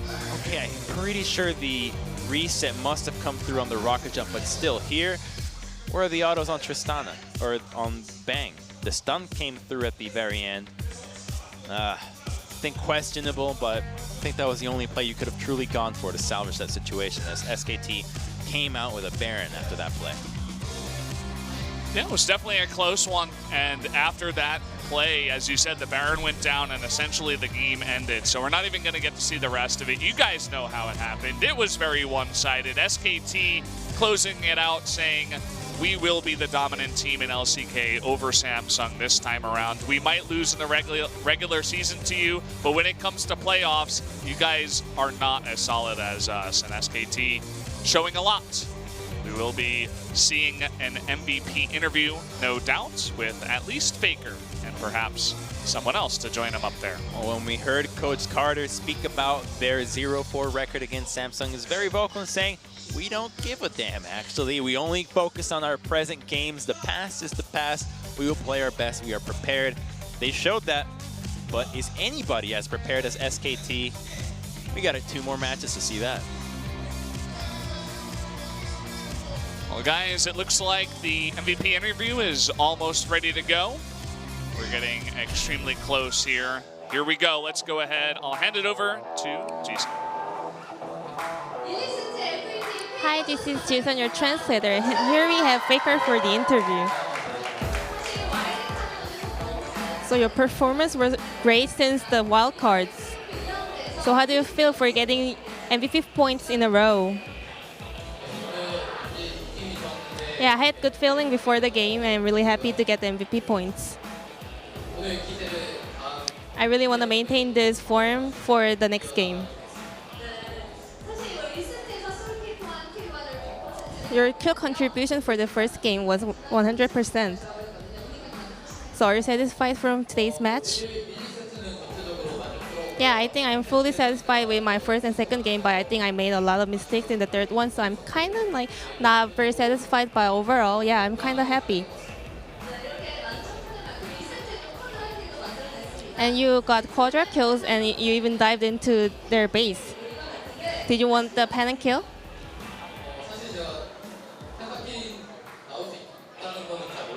Well, I wasn't really aware that I was able to get the pentakill, but well, I just actually just able to make some kills, so I just tried to go into their basement, but I think I could survive. I couldn't. So after the first game, I think the players looked up to you and send you some message. What did they say? So it's really rare that you carried the game, so I think they're weird.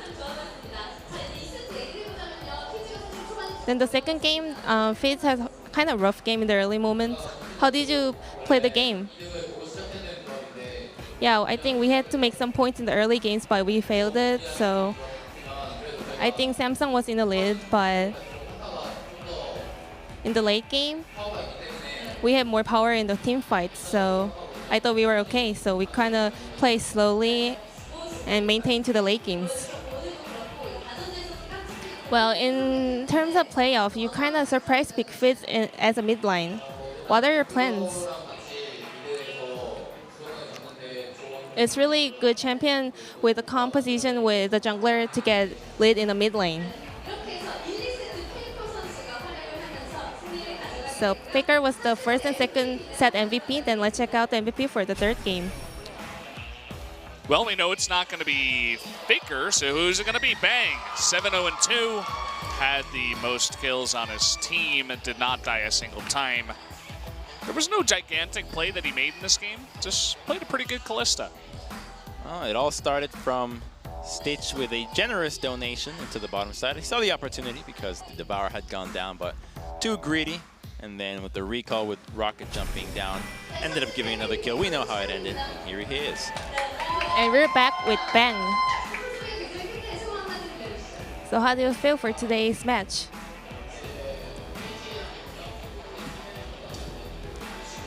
So we have 3 days for preparing the KT roster. So we are gonna practice really hard, and I will make sure that I'm gonna do my best before the match. And the damage you put in the game 2 was really like impossible, like over 40,000. But didn't you expect to get the MVP points? Well, actually, I was aware that I made a lot of mistakes, so I wasn't really thinking of getting MVP points.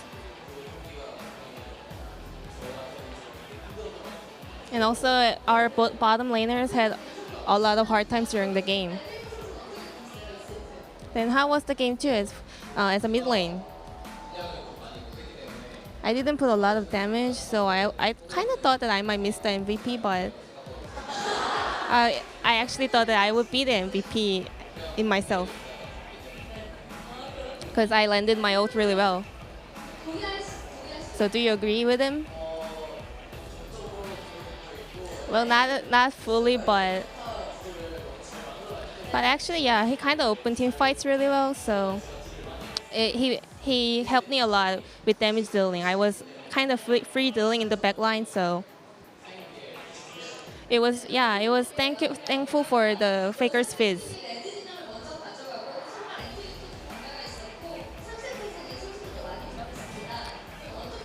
Then how did you prepare for the game 3? They had like three new players coming in for the Samsung booth. Well, before preparing for the game, the whole 8 players of SKT, we kind of had a conversation over it more than 8 hours to make sure we never miss any points. So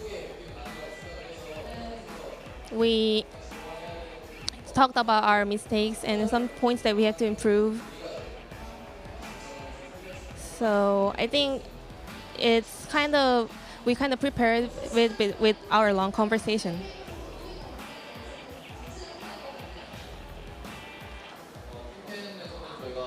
Then in terms of pick and bans, yeah, we kind of was in the lead overall, so we can play much comfortably.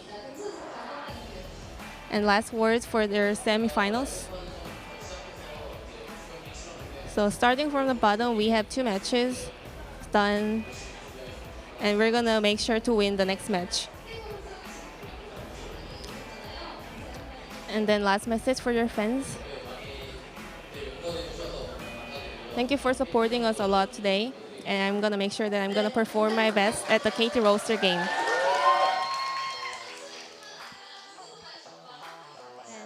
for the last, we're gonna bring Coach Goma for the interview.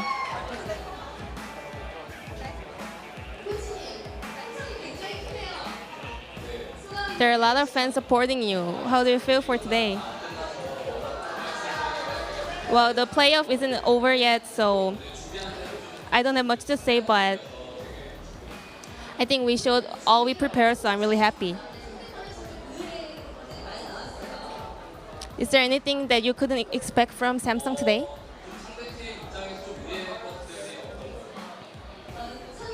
Unexpected things? What? Like what? Well, like first picking the red side.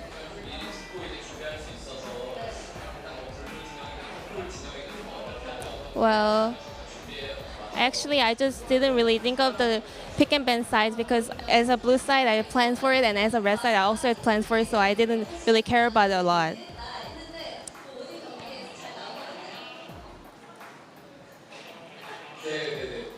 So you said you have shown all you prepared.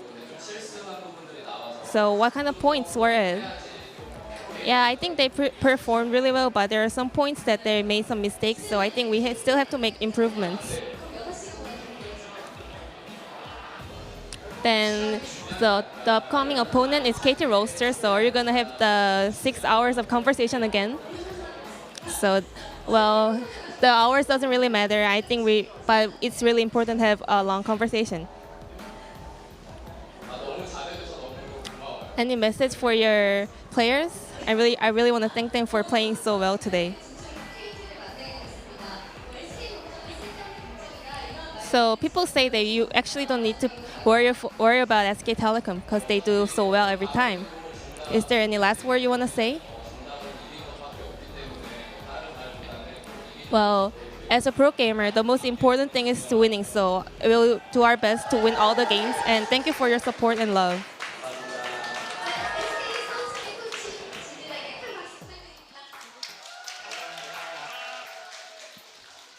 Thank you very much, Ji-sung, for that translation. And it was nice to hear from Goma saying, hey, thanks, boys, for doing well and getting us into playoff round 2, where they will have to go up against KT Rolster.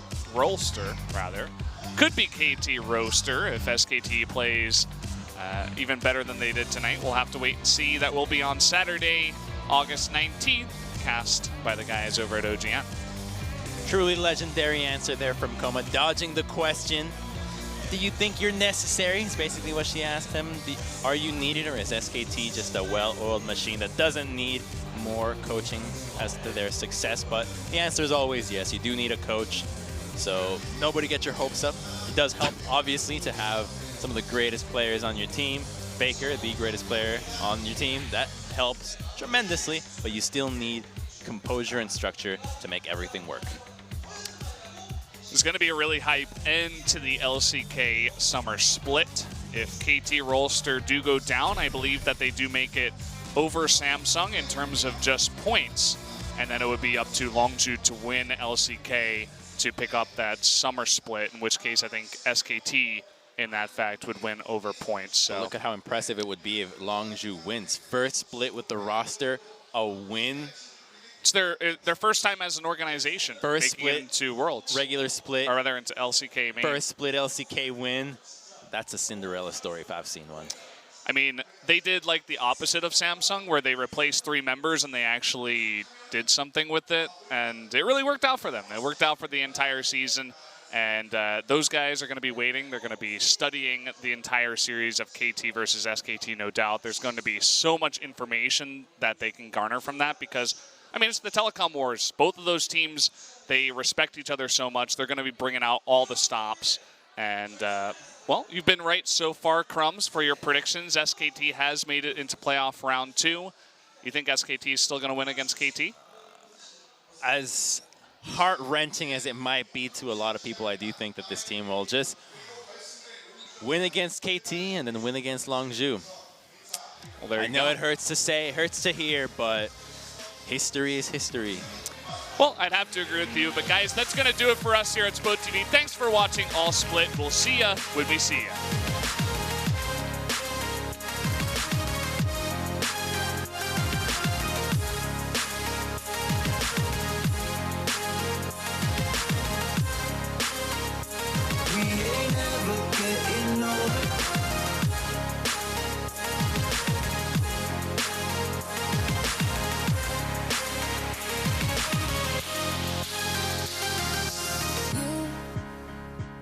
Look as good.